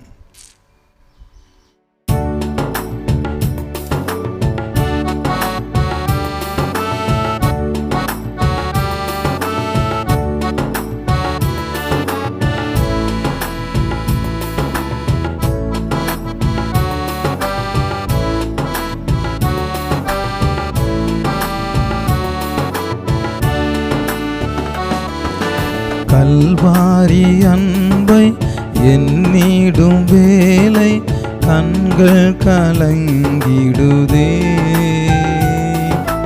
கர்த்தாவும் பாடுகள் நித்தமும் நினைத்தான் நெஞ்சம் நெகிழ்ந்திடுதே. கல்வாரி அன்பை எண்ணிடும் வேலை கண்கள் கலங்கிடுதே. கர்த்தாவும் பாடுகள் நித்தமும் நினைத்தான் நெஞ்சம் நெகிழ்ந்திடுதே. கெத்செமனே பூங்காவின் சிலுவையில் மாட்டினரோ, சிலுவையில் மாவர் திடுதே. என்னையும் உம்மை போல் மாற்றிடவே உன் ஜீவன் தந்தீரன்றோ.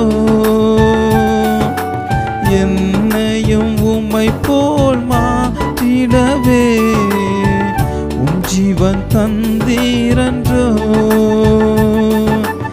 என் தலை தரை மட்டும் தாழ்த்துகின்றேன், தந்து விட்டேன் அன்பு கரங்களிலே ஏற்று என்றும் நடத்தும்,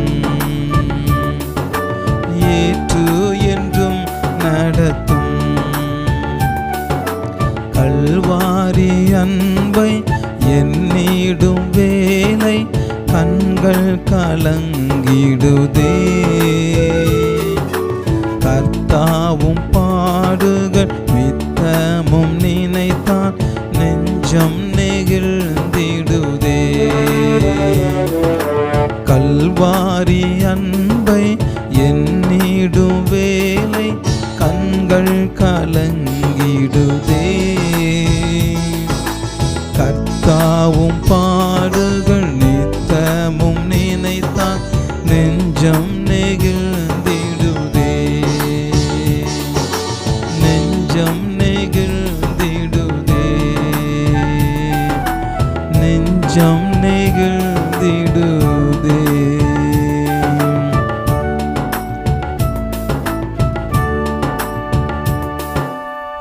அன்பு நிறைந்த ஆண்டவரே, உம்முடைய சிலுவை தியானத்தை நாங்கள் அறிந்து கொள்ளத்தக்கதாக நீர் எங்களோடு கூட பேசுங்கப்பா. நீர் விரும்புகிறதை நாங்கள் கேட்டு மகிழ ஆண்டவர் உதவி செய்யும். நாங்கள் எதிலே வளர்ச்சி அடைய வேண்டுமோ, என்னுடைய குறைகள் நீக்கப்பட வேண்டுமோ, உடைய வசனம் இன்றைக்கும் எங்களை பலப்படுத்தட்டும், ஸ்திரப்படுத்தட்டும் ஐயா. உடைய கரங்களிலே அர்ப்பணித்து வசனத்துக்காக காத்து நிற்கிறோம். பேச நாங்கள் கேட்டு நிற்கிறோம். இயேசு கிறிஸ்துவின் மூலமாய் வேண்டுகிறோம் பிதாவே, ஆமேன். கிறிஸ்துவுக்குள் பிரியமானவர்களே, மும்மணி தியான ஆராதனை வருடம் தேவ சமூகத்திலே நாம் ஆராதித்து கர்த்தருடைய சமூகத்திலே அர்ப்பணிப்போம். இந்த நாளிலேயும் காணொளி காட்சி வாயிலாக கர்த்தருடைய சமூகத்திலே நம்மை அர்ப்பணிக்க ஆயத்தப்படுகிறோம். நன்றாக ஒரு சத்தியத்தை, ஒரு உண்மையை நான் உங்களுக்கு நினைப்பூட்டுகிறேன். இந்த காணொளி காட்சியிலே நாம் மயங்கி நிற்பது தேவ சித்தம் அல்ல. நம்முடைய குடும்பங்கள் ஒரு குட்டி ஆலயமாக உருவாக்கப்பட வேண்டும். தகப்பன் ஆசாரியனாக தன்னுடைய விசுவாசத்தை வெளிப்படுத்தியாக வேண்டும். குடும்பத்தில் ஆராதனை செய்யுங்க. குடும்பமாக இருந்து பாடல் பாடி வேத வாசித்து தகப்பன் பிள்ளைகளுக்கு மனைவிக்கு சொல்ல வேண்டிய சத்திய வார்த்தையை தேவ துணையோடு சொல்லி உடைய விசுவாசத்தை பலப்படுத்தி கொள்ளும்படியாக தேவன் விரும்புகிறார். ஏன்னா இது எவ்வளவு காலம் நீடிக்குன்னு சொல்லி நமக்கு தெரியாது. கர்த்தருடைய வருகை அது சமீபமாக இருக்கிறது. ஆகையினாலே வெறும் காணொளி காட்சி மட்டும் நம்பி இராத வண்ணம் தேவ சமூகத்தில் நீங்கள் அர்ப்பணித்து குடும்பமாக குட்டி பரலோகமாக தேவனை துதிக்கும்படியாக ஆராதனை கூடமாய் உங்களுடைய இல்லம் மாற்றப்பட வேண்டும் என்று சொல்லி அன்போடு கேட்டுக்கொள்கின்றேன். கிறிஸ்துவுக்குள் அன்பானவர்களே, இந்த மும்மணி தியான ஆராதனையிலேயும் தேவன் சொல்ல சொன்ன ஒரு சிறிய காரியத்தை மட்டும் உங்களோடு கூட பகிர்ந்து ஜெபிக்க விளைகிறேன். சிலுவையிலே இயேசு கிறிஸ்து தொங்கிய அந்த நேரத்திலே தன்னுடைய திருவாய் மலர்ந்து சொன்ன வார்த்தைகளை நான் உங்களுக்கு நினைப்பூட்டி ஜெபிக்க விரும்புகிறேன். இயேசுவின் சிலுவை மரணம் எதை காண்பிக்கிறது? அதைத்தான் நான் உங்களுக்கு வெகு சுருக்கமாக தேவ பலனோடு நான் உங்களுக்கு சொல்லிக் கொடுக்கிறேன். இயேசுவின் சிலுவை மரணம் எதை காட்டுகிறது என்பதை மட்டும்தான் நான் உங்களுக்கு நினைப்பூட்ட போகிறேன். கிறிஸ்துவுக்குள் அன்பானவர்களே, ஆண்டோடைய எதிர்பார்ப்பை காண்பிக்கிறது. இயேசு கிறிஸ்து இந்த உலகத்திலே கற்றுக் கொடுத்தது, இந்த உலகத்திலே வாழ்ந்து காண்பித்த முன்மாதிரிகள்.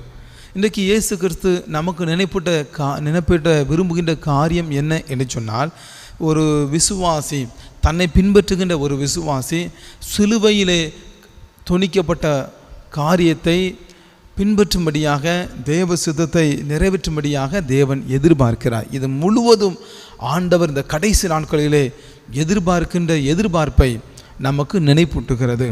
நம்ம சேர்ந்து வாசிப்போமா? மத்தேயு சுவிசேஷத்தில்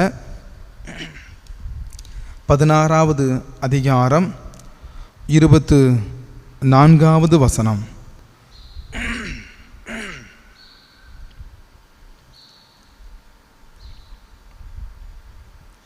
மத்தேயு சுவிசேஷம் 16வது அதிகாரம் 24வது வசனம். நம்ம அப்படியே சேர்ந்து வாசிப்போம்.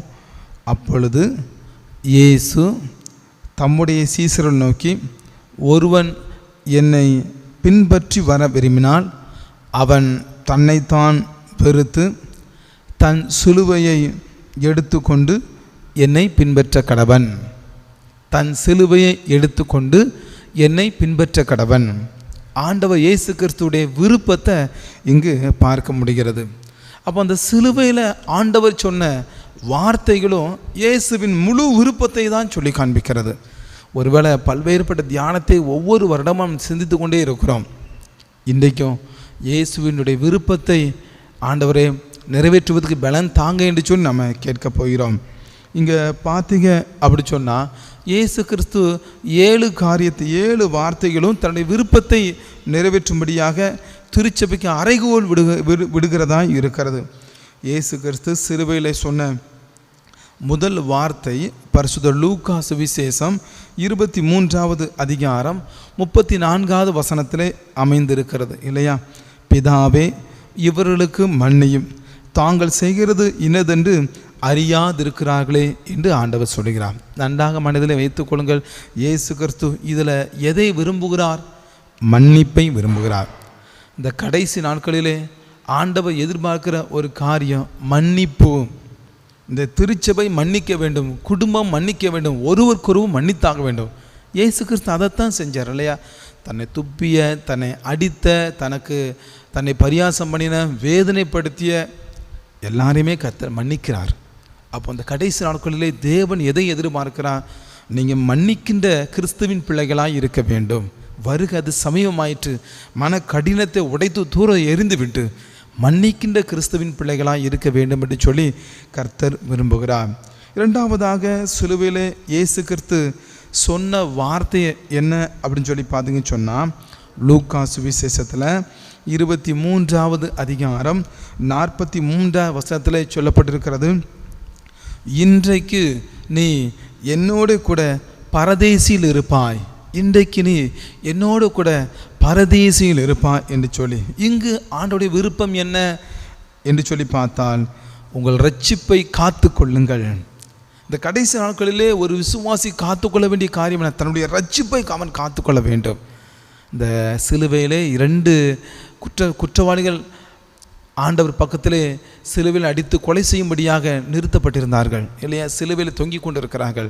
அதில் ஒரு குற்றவாளி அந்த ரட்சிப்பை காத்துக்கொள்ள வேண்டும் என்று சொல்லி கடைசி நேரத்தில் அவன் அறிந்து கொண்டதுனால இயேசு தான் அதுக்குரிய வழி என்பதை அறிந்து இயேசுவிடத்தில் அர்ப்பணித்து விட்டான். அன்புக்குரியவர்களே, இந்த கடைசி நாட்களில் தேவன் என்ன எதிர்பார்க்கிறார்?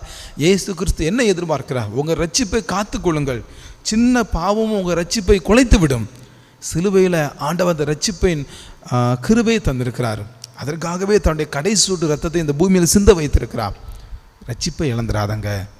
ஆண்டவர் எதிர்பார்க்கிறாரு, உங்கள் ரட்சிப்பை காத்து கொள்ளுங்கள்.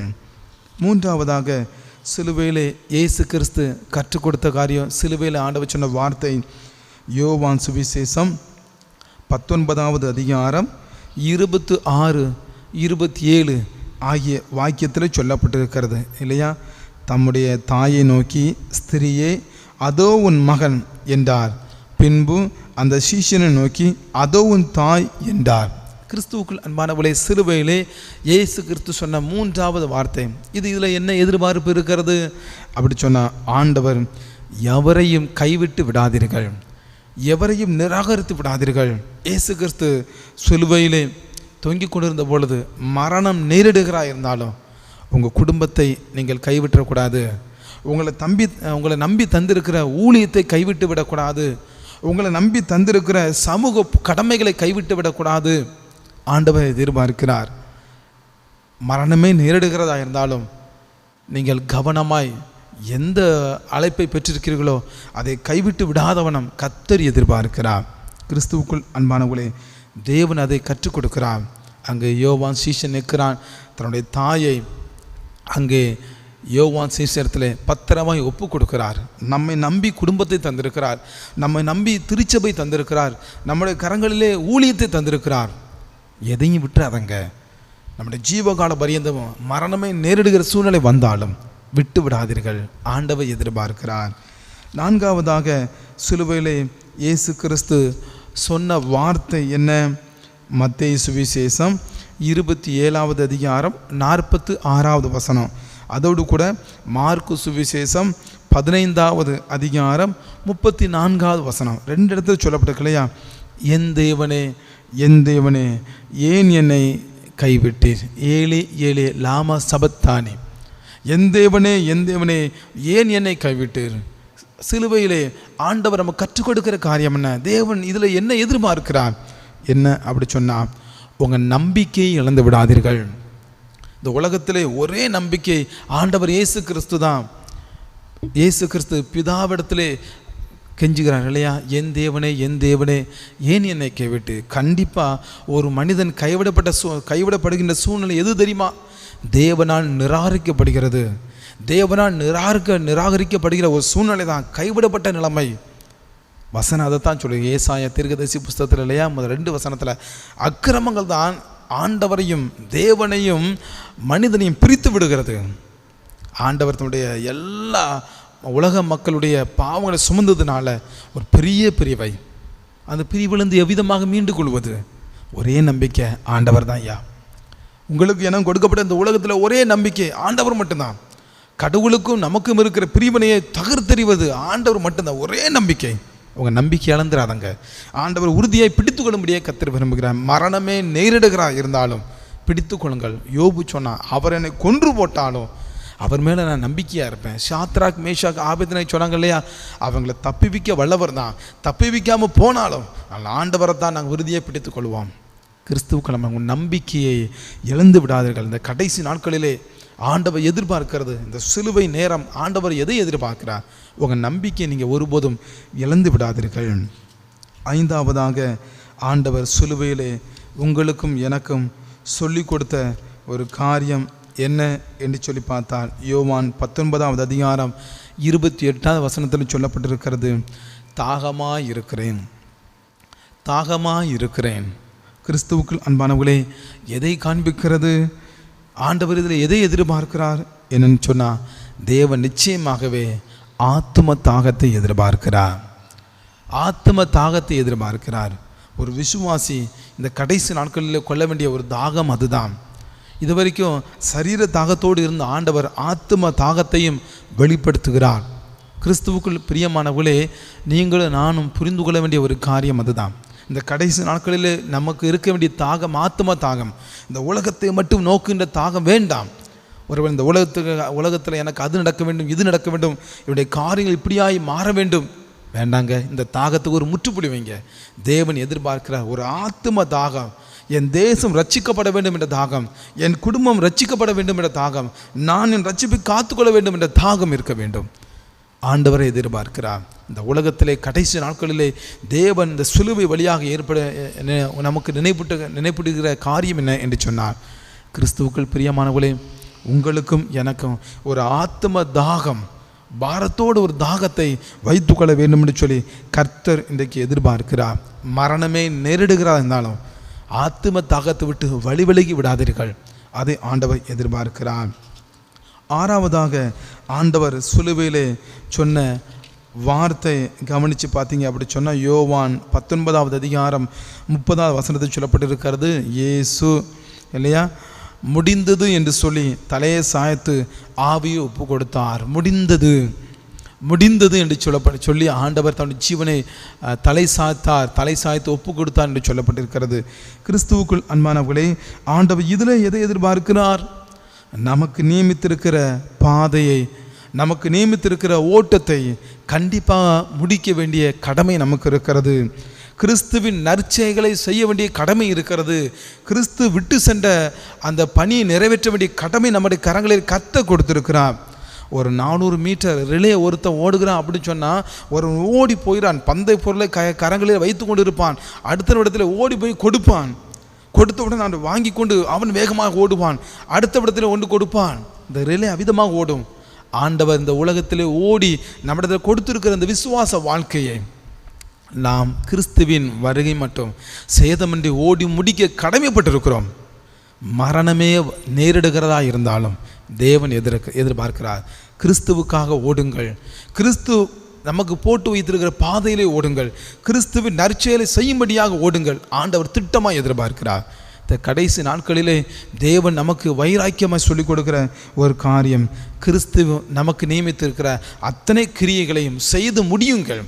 இந்த உலகத்தை பார்த்து பயந்தோ தயங்கியோ நின்று விடாதீர்கள். தேவன் எதிர்பார்க்க மரணமே ஏற்படுகிறது இருந்தாலும் நீங்களுடைய காரியங்களை கிறிஸ்துவுக்காக நிறைவேற்ற முடியுங்கள் என்று சொல்லி கர்த்தர் நம்மிடத்தில் எதிர்பார்க்கிறார். கடைசியாக ஆண்டவர் சிலுவையிலே தொங்கி நமக்கு சொன்ன வார்த்தை என்னவென்று சொன்னால், லூக்கா சுவிசேஷம் 23வது அதிகாரம் 46வது வசனம் இவ்விதமாக சொல்கிறது இல்லையா? பிதாவே, உம்முடைய கைகளில் என் ஆவியை ஒப்புவிக்கிறேன். பிதாவே, உம்முடைய கைகளில் என் ஆவியை ஒப்புவிக்கிறேன். கிறிஸ்துவுக்குள் அன்பானவர்களே, இதில் ஆண்டவர் எதை எதிர்பார்க்கிறார்? உங்கள் வாழ்க்கையை தேவனிடத்திலே ஒப்பு கொடுத்து விடுங்கள். உங்கள் வாழ்க்கையை தேவ கரத்தில் கொடுத்து விடுங்கள். மரணமே நேரிடுகிறதா இருந்தாலும் உங்கள் வாழ்க்கை தேவனுடைய கரத்தில் இருக்கட்டும். சங்கீதக்காரன் சொன்னான் அல்லவா, என் காலங்கள் அவருடைய கரங்களில் இருக்கிறது. ஆண்டவர் பிதாவே திட்டமாக தெளிவாக சொல்லிட்டாரு. வேதனையான சூழ்நிலையான ஆண்டவர் சொல்றாரு, என்னுடைய வாழ்க்கை இப்பொழுது பிதாவிடத்தில் கொடுக்கிறேன், என்னை பிதாவிடத்தில் ஒப்பு கொடுக்கிறேன். கிறிஸ்துவுக்கள் அன்பானவர்களே, இந்த கடைசி நாட்களை தேவன் எதிர்பார்ப்பது, இந்த உலகத்துக்கு ஒப்பு கொடுத்து விடாதீர்கள், பிசாசுக்கு ஒப்பு கொடுத்து விடாதீர்கள். தேவன் திட்டமாக எதிர்பார்க்கிறார். இந்த சிலுவை பாடுகள் எதற்காக? தேவ சமூகத்தில் ஒப்பு கொடுக்க வேண்டும். அன்புக்குரியவர்களே, தேவ சமூகத்தில் ஒப்பு கொடுக்கும்படியாய் தேவன் திட்டமாய் உங்களிடத்திலே என்னிடத்திலே அதிகமாய் விரும்புகிறார். கல்வாரி காட்சியை காண்கின்ற நீங்களும் நானும் ஒரு புது தீர்மானத்தை எடுக்கும்படியாக கர்த்தர் எதிர்பார்க்கிறாங்க. இன்றைக்கு எடுத்து ஆகணும். இந்த கடைசி நாட்கள், ஒருவேளை அடுத்த வருஷம் நமக்கு இந்த சூழ்நிலை இருக்குமா தெரியாது, நமக்கு மீண்டுமாக என்ன நடக்கும் ஒன்றும் தெரியாது. அவனோட வருகை நிச்சயங்க. இன்றைக்கு நீங்கள் கர்த்தருடைய கரத்தில் ஒப்பு கொடுத்து விடுங்கள். தேவன் அதை திட்டமாக எதிர்பார்க்கிறார். இந்த சிலுவை பாடுகள், இந்த ஆராதனையிலே நீங்களும் நானும் ஒரு புது தீர்மானம் எடுத்து கர்த்தருடைய கரத்திலே அர்ப்பணிக்கும்படியாய் கர்த்தர் திட்டமாய் எதிர்பார்க்கிறாங்க. திட்டமாக எதிர்பார்க்கிறார். இந்த கடைசி நாட்களில் இந்த சிலுவையின் அறைகோவலை ஏற்றுக்கொண்டு ஆண்டவர் பின்பற்றி வர விரும்புகிறார். அதனால் தான் சீஷர்களுக்கு தெளிவாக சொல்லிட்டாரு, ஒருவன் என்னை பின்பற்றி வர விரும்பினால் அவன் தன்னைத்தான் வெறுத்து தன் சிலுவை எடுத்துக்கொண்டு என்னை பின்பற்றி வர கடவன். கஷ்டமாக தான் இருக்கும், ஆனால் அதில் தான் பரலோகராஜ்ய பாதை இருக்கிறதுங்க. ஆண்டவர் வருகையிலே பத்திரமாய் சேதமின்றி காக்கப்படும் சொன்னால் இந்த ஒரே பாதை தான் ஆண்டவருடைய எதிர்பார்ப்பை நிறைவேற்றுகின்ற சிலுவை பாடுகள். ஆண்டவர் தன்னுடைய அறைகோவலை சொல்லிட்டாரு, எதிர்பார்ப்பை சொல்லிட்டாரு. நிறைவேற்றுவதற்கு உங்களை அர்ப்பணியுங்கள். ஒரு வேடன் ஒருவன் என்ன பண்ணான் அப்படின்னு சொன்னால், காட்டிலே வேட்டையாடி கொண்டு வேட்டையாடும்படியாக சென்று வந்து கொண்டு இருந்தான். ஒரு பொருளும் சிக்கலை, ஒரு விலங்குகளும் சிக்கலை, கோபத்தோடு வந்து கொண்டு இருந்தான். திடீரென்று ஒரு பெரிய மரம் இருக்கிறது, உச்சிலே பார்க்கிறான், ஒரு குரங்கு தன் குட்டியை சுமந்து கொண்டு நிற்கிறது. இவன் பார்த்தான், ஒன்றுமே கிடைக்கல, இதாவது கிடைக்கிது, 2 கிடைக்கிது, அடித்து விட வேண்டும் சொல்லி தன்னுடைய அம்பை எடுத்தான். சரியாக குறி பார்த்தான், ஓங்கி எய்தான். அந்த அம்பு நேரடியாக அந்த தாய் குரங்கின் மீது பட்டு விட்டது. அவ்வளவுதான், அது தொப்புன்னு சொல்லி மேலிருந்து விழுந்தது. அவன் வேடன் ஓடி போனான். அந்த குரங்கு மரித்து விட்டது. ஆனால் அவருடைய கரங்களிலே இருந்த குட்டி குரங்கு பிள்ளை ஓடி தப்பித்து கொண்டது. சிலுவையிலே நிகழ்ந்த காரியம் அதுதான். சாத்தான் கெச்சுகிற சிங்கம் போல எவனை விழுங்கலாம் என்று சொல்லி, எவனை அழித்து விடலாம்னு சொல்லி திட்டமிட்டு கங்கணம் கட்டி கொண்டு இருந்த அந்த சூழ்நிலையிலே நமக்காக அந்த வேதனைகளை, கஷ்டத்தை, பாடுகளை பட்டுக்கொண்டு சிலுவையிலே மரித்து நீங்களும் நாடும் பிழைத்து கொள்ளும்படியான கிருபை சேர்ந்திருக்கிறார். ஆண்டவரால் பிழைச்சிருக்கிறோம், ஆண்டவரால் வாழ்கிறோம், ஆண்டவரால் ரட்சிக்கப்படுகிறோம், ஆண்டோட இரத்தத்தால் நான் கழுவி பரிசுத்தமாக்கப்படுகிறோம். நீங்களும் நாளும் இன்னைக்கு எடுக்க வேண்டிய தீர்மானம் என்ன என்று சொன்னால், இயேசுவின் விருப்பத்தை நிறைவேற்றுகின்ற பிள்ளைகளாய், இந்த கடைசி நாட்களிலே கர்த்தரிடத்தில் அர்ப்பணிக்கின்ற பிள்ளைகளாய் நான் தீர்மானம் எடுக்கையா ஒப்பு கொடுக்குறேன்னு சொல்லி கர்த்தருடைய சமூகத்தை நோக்கி பார்ப்போம். ஆண்டவர் பெரிய காரியங்களை செய்யும்படியாக இன்றைக்கு இந்த அழைப்பிலே நம்மை கரம் தூக்கி விடுகிறார். அப்படியே எல்லாரும் எழுந்து நின்று கர்த்தருடைய சமூகத்தை நோக்கி பார்ப்போமா? எல்லாரும் எழுந்து நின்று ஆண்டவர் நோக்கி பார்ப்போமா? அப்படியே எல்லாரும் எழுந்து நிற்போம். கண்களை மூடி கர்த்தருடைய சமூகத்திலே நம்ம அர்ப்பணிப்போம். நம்மை முழுவதுமாய் ஒப்பு கொடுக்க போகிறோம். கர்த்தருடைய கரங்களிலே பொருளுள்ள வகையிலே தேவனுடைய எதிர்பார்ப்பை நிறைவேற்றுகின்ற வகையிலே நம்மை முழுவதுமாய் ஒப்பு கொடுப்போம். அதற்கு ஆதாரமாக ஆராதனை கீதங்கள் 61, 200 கீதங்கள் 155வது பாடல், குருசுனி தொங்கியே குருதியும் வடிய என்ற பாடலை நாம் இணைந்து பாடி ஆண்டுடைய சமூகத்திலே நம்மை ஒப்படைப்போம்.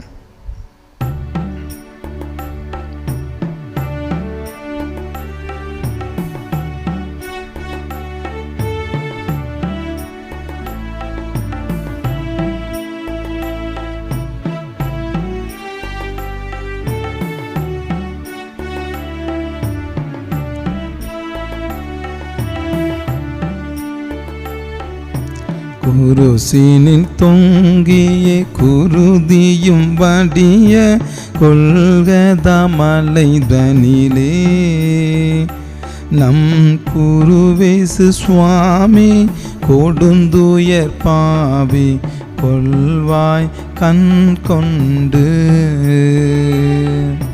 சீரசேனில் முள்முடி உறுத்திட அரைந்தே சிலுவையில் சேர்த்ததையோ தீய திருக்கரங்கால்களில் ஆணிகளடித்தா சேனை தீரல் சூழ பாதக நடுவில் பாவியின் நேசன் பாதகன் போல் தொங்க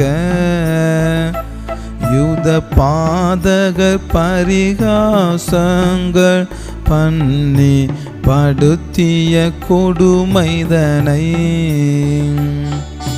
சந்திர சூரிய சகலவான் சேனைகள் சகியாமல் நானுதையோ தீப சுந்தரமைந்த நுயிர் வீடு காட்சியா துடிக்கா நெஞ்சுண்டோ ஈட்டியா சேவகன் ஏட்டியே கூத்த இறைவன் விழாவதிலே அவற்றீட்டிய தீச்சை குருதியும் ஜலமும் திறந்தூற்றோடுது பாங் எருசலேம் மாதே மருகினி அழுது ஏங்கி புலம்பலையோ நின் எருசலை அதிபன் இளமணவாளன் எடுத்த கோலமிதோ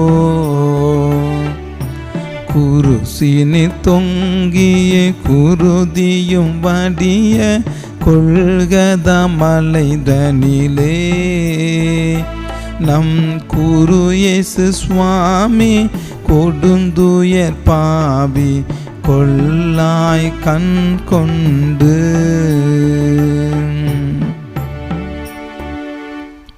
எல்லாரும் அப்படியே முழங்கால் படிக்கிட்டு கொள்ளுவோம். ஆண்டுடைய சமூகத்தில் நம்மை நாமே தாழ்த்தி ஒப்பு கொடுப்போம். அன்பின் பிதாவே, எங்களின் அன்பு கூர்ந்ததினால் உமது திருக்குமாரன் இயேசு கிறிஸ்துவை சிலுவை மரணத்துக்கு ஒப்பு கொடுத்து எங்களை இரட்சித்த நம்முடைய அன்பின் கிரிகளுக்காக நன்றி செலுத்துகிறோம். நாங்களும் அந்த இரட்சிப்புக்கு ஏற்ற வண்ணம் ஆண்டவரே நம்முடைய விருப்பத்துக்கு இணங்க ஒப்பு கொடுக்கிறோம். மன்னிக்கின்ற பிள்ளைகளாக வாழ்வதற்கு நாங்கள் ஒப்பு கொடுக்கிறோம் ஐயா. எங்களுடைய ரட்சிப்பை காத்து கொள்வதற்கு உங்களுடைய கரங்களிலே கொடுக்கிறோம். எங்களுக்கு கொடுத்திருக்கிற குடும்பம் ஊழியங்களை விட்டு விடாதிருக்க அதை மிகுந்த திறமையாய் உம்முடைய கிருபையோடு நிறைவேற்றுவதற்கு அர்ப்பணித்து ஒப்பு கொடுக்கிறோம். ஒருபோதும் மரணமே நேரிடுகிறதா இருந்தாலும் நம்பிக்கையை விட்டு விடாதிருக்க உங்களுடைய கரங்களை அர்ப்பணிக்கிறோம். எங்களுடைய ஆத்தும தாகத்தை இழந்து விடாதிருக்க அர்ப்பணித்து நிற்கிறோம் ஐயா. ஆண்டவரே, நீர் எங்களுக்கு நியமித்திருக்கிற இந்த சிலுவை பாதை வழியாக செய்ய வேண்டிய நற்கரிகள் எல்லாவற்றையும் உம்முடைய துணையோடையே நிறைவேற்றுவதற்கு நாங்கள் ஒப்பு கொடுக்கிறோம். ஆண்டவரே, என்னுடைய ஜீவகால பரியந்தமும் நாங்கள் ஆண்டவரே கர்த்தருடைய கரத்திலே வாழத்தக்கதாக ஒப்பு கொடுக்குறோம். நீ ஏற்றுக்கொள்ளுங்கப்பா. உம்முடைய வார்த்தையின்படி நாங்கள் உடைய கரங்களை அர்ப்பணித்திருக்கிறோம். ஏற்றுக்கொண்டு உம்முடைய வருகை மட்டும் சேதமின்றி காத்துக்கொள்ளும்படியே கெஞ்சனிக்கிறோம். பொல்லானின் அம்புகள், பொல்லானின் சதி ஆலோசனைகள் எல்லாவற்றுக்கும் விலக்கிவிட்டு காத்துக்கொண்டு நீர் எங்களை வழிநடத்துவீராக. இயேசு கிறிஸ்துவின் மூலமாய் வேண்டிக் கொள்கிறோம் பிதாவே, ஆமேன். அப்படியே முழங்காலில் நின்ற வண்ணமாகவே சிலுவை சரிதத்தை நாம் ஏறெடுப்போம். ஆராதனை கீதத்தில் 806வது பாடல், 200 ஆண்டு கீதம் 591. ஆராதனை கீதங்கள் 806, 200 ஆண்டு கீதங்கள் 591. சிலுவையின் அழைப்பு என்ற பகுதியை நான் பாடுகிறேன். அதனைத் தொடர்ந்து இயேசுவை நாம் வேண்டிக் கொள்வதற்காக என்னோடு இணைந்து நீங்கள் வீட்டிலிருந்தே பாட உங்களை அன்போடு கேட்டுக்கொள்கின்றேன்.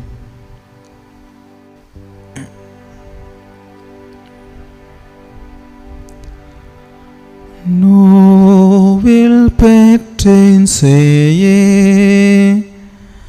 அன்பில் காத்தேன், நீ விண்ணில் சேரவே நான் வந்தேன். தூரமாய் அலையும் உன்னை கண்டேன், என் நண்டை கிட்டிவா ஆனைப்பேன்.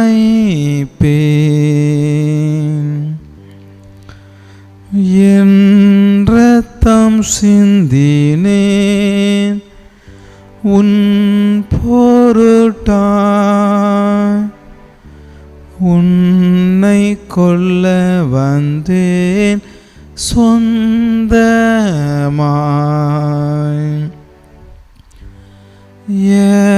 எனக்காய் அழாதே அன்பின் செய்யே,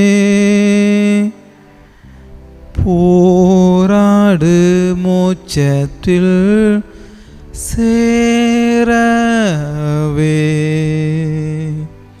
எல்லாரும் இணைந்து பாடுவோமா? நான் துன்ப இருளில் விஞ்சோதியே, சாமட்டும் பின்னே செல்வேனே.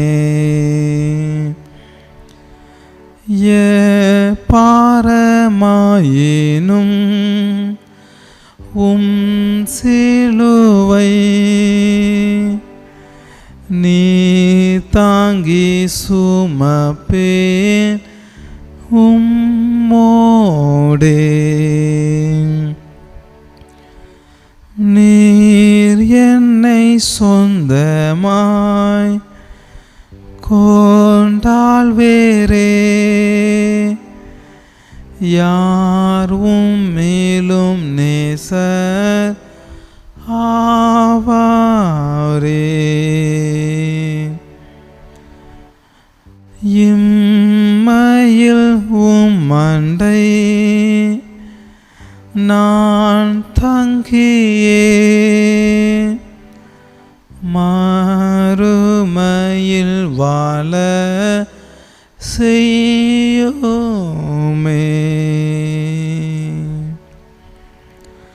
எல்லாம் வல்ல தகப்பனே, எங்கள் ஆண்டவர் இயேசு கிறிஸ்து திருச்சபையாகிய உமது குடும்பத்திற்காக காட்டி கொடுக்கப்படவும் தீயோர் கையில் ஒப்பு கொடுக்கப்படவும் சிலுவையிலே வேதனை அடைந்து சாகவும் மனதார உடன்பட்டாரே. எங்கள் திருச்சபை கண்ணோக்கி பார்க்க வேண்டுமென்று உம்மோடும் தூய ஆவியோரோடும் ஒரே கடவுளாக வீற்றிருந்து முடிவின்றி அரசாளும் திருமைந்தன் இயேசு கிறிஸ்துவின் மூலம் மன்றாடி வேண்டுகிறோம். ஆமென்.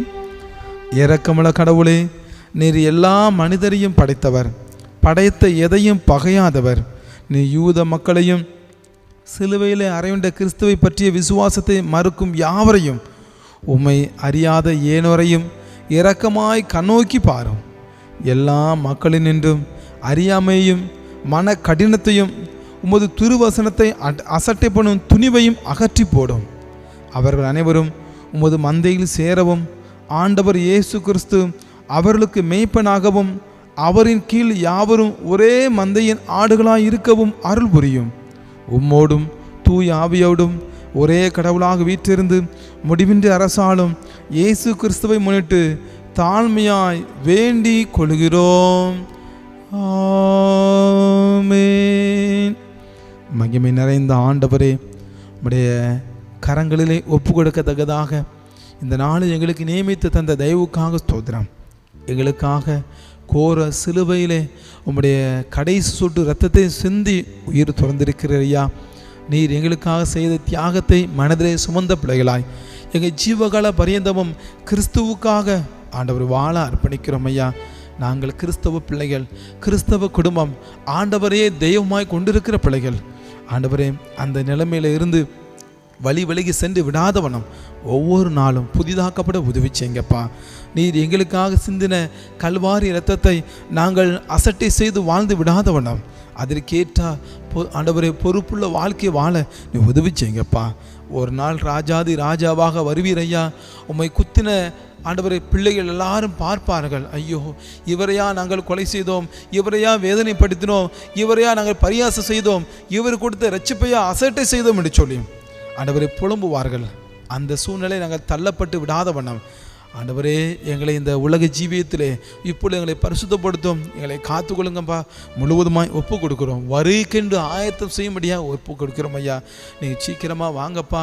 இந்த உலக வாழ்விலிருந்து ஆண்டவரை நித்தியமான வாழ்க்கைக்கு இந்த உலகம் ஆயத்தப்பட கர்த்தர் அனுகிரகம் செய்வீராக. நீர் மாட்சிமையோடு வருகின்ற பொழுது ஆண்டவரே உம்மிடத்திலே ஆண்டவரே உமக்கு பிடித்தமான பிள்ளையாய் சேர்க்கப்பட, நீ விரும்புகின்ற கோதுமை களஞ்சியாங்களை சேர்க்கப்பட கர்த்தர் அனுகிரகம் செய்வீராக. இந்த தியான ஆராதனையிலே நீ இடைப்பட்டதற்காக ஸ்தோத்திரம். எங்களை அர்ப்பணித்த பொழுது நீ ஏற்றுக்கொண்ட தயவுக்காக ஸ்தோத்திரம். இதோடு நின்று விடாதவனம் வருகை மட்டும் கிறிஸ்துவுக்காய் ஆண்டவரை வைராக்கியம் பாராட்ட கர்த்தர் உதவி செய்யுங்கப்பா. நீ பெரியவருக்காக நாங்கள் வளர அர்ப்பணிக்கிறோம். ஏற்றுக்கொள்ளுங்கப்பா. எங்களுக்கு தேவைகள் இருப்பதை கர்த்தர் அறிந்திருக்கிறேன். சிலுவை வழியாக எல்லா தேவைகளையும் நீ சந்திக்கிறேன் ஆண்டவரே. மரணமே நேரிடுகிறதா இருந்தாலும் கிறிஸ்துவுக்காய் ஓடுகின்ற ஓட்டத்தில் உறுதியாய் ஊக்கமாய் பயணம் செய்ய கர்த்தர் எங்களுக்கு கிருபை தாரும்.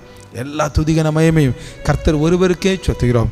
எங்களை முற்றுமுடிய தாழ்த்தி ஏந்தி அர்ப்பணிக்கிறோம், ஒப்பு கொடுக்குறோம். ஏற்றுக்கொள்ளுங்கப்பா.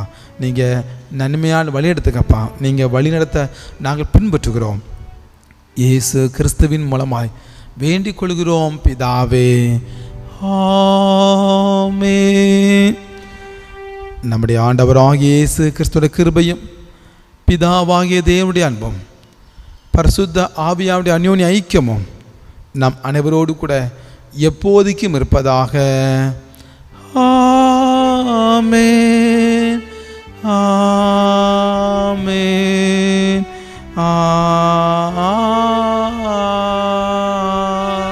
ஆமென். ஆமென். பீலவோண்ட மாலையே புகழ்விடம் ஈயோமே பக்கம் பட்ட காயமோ பாய்ந்த சென்னீர் வெள்ளமோ பாவதோஷம் யாவையும் நீக்கும்படி அருளும்.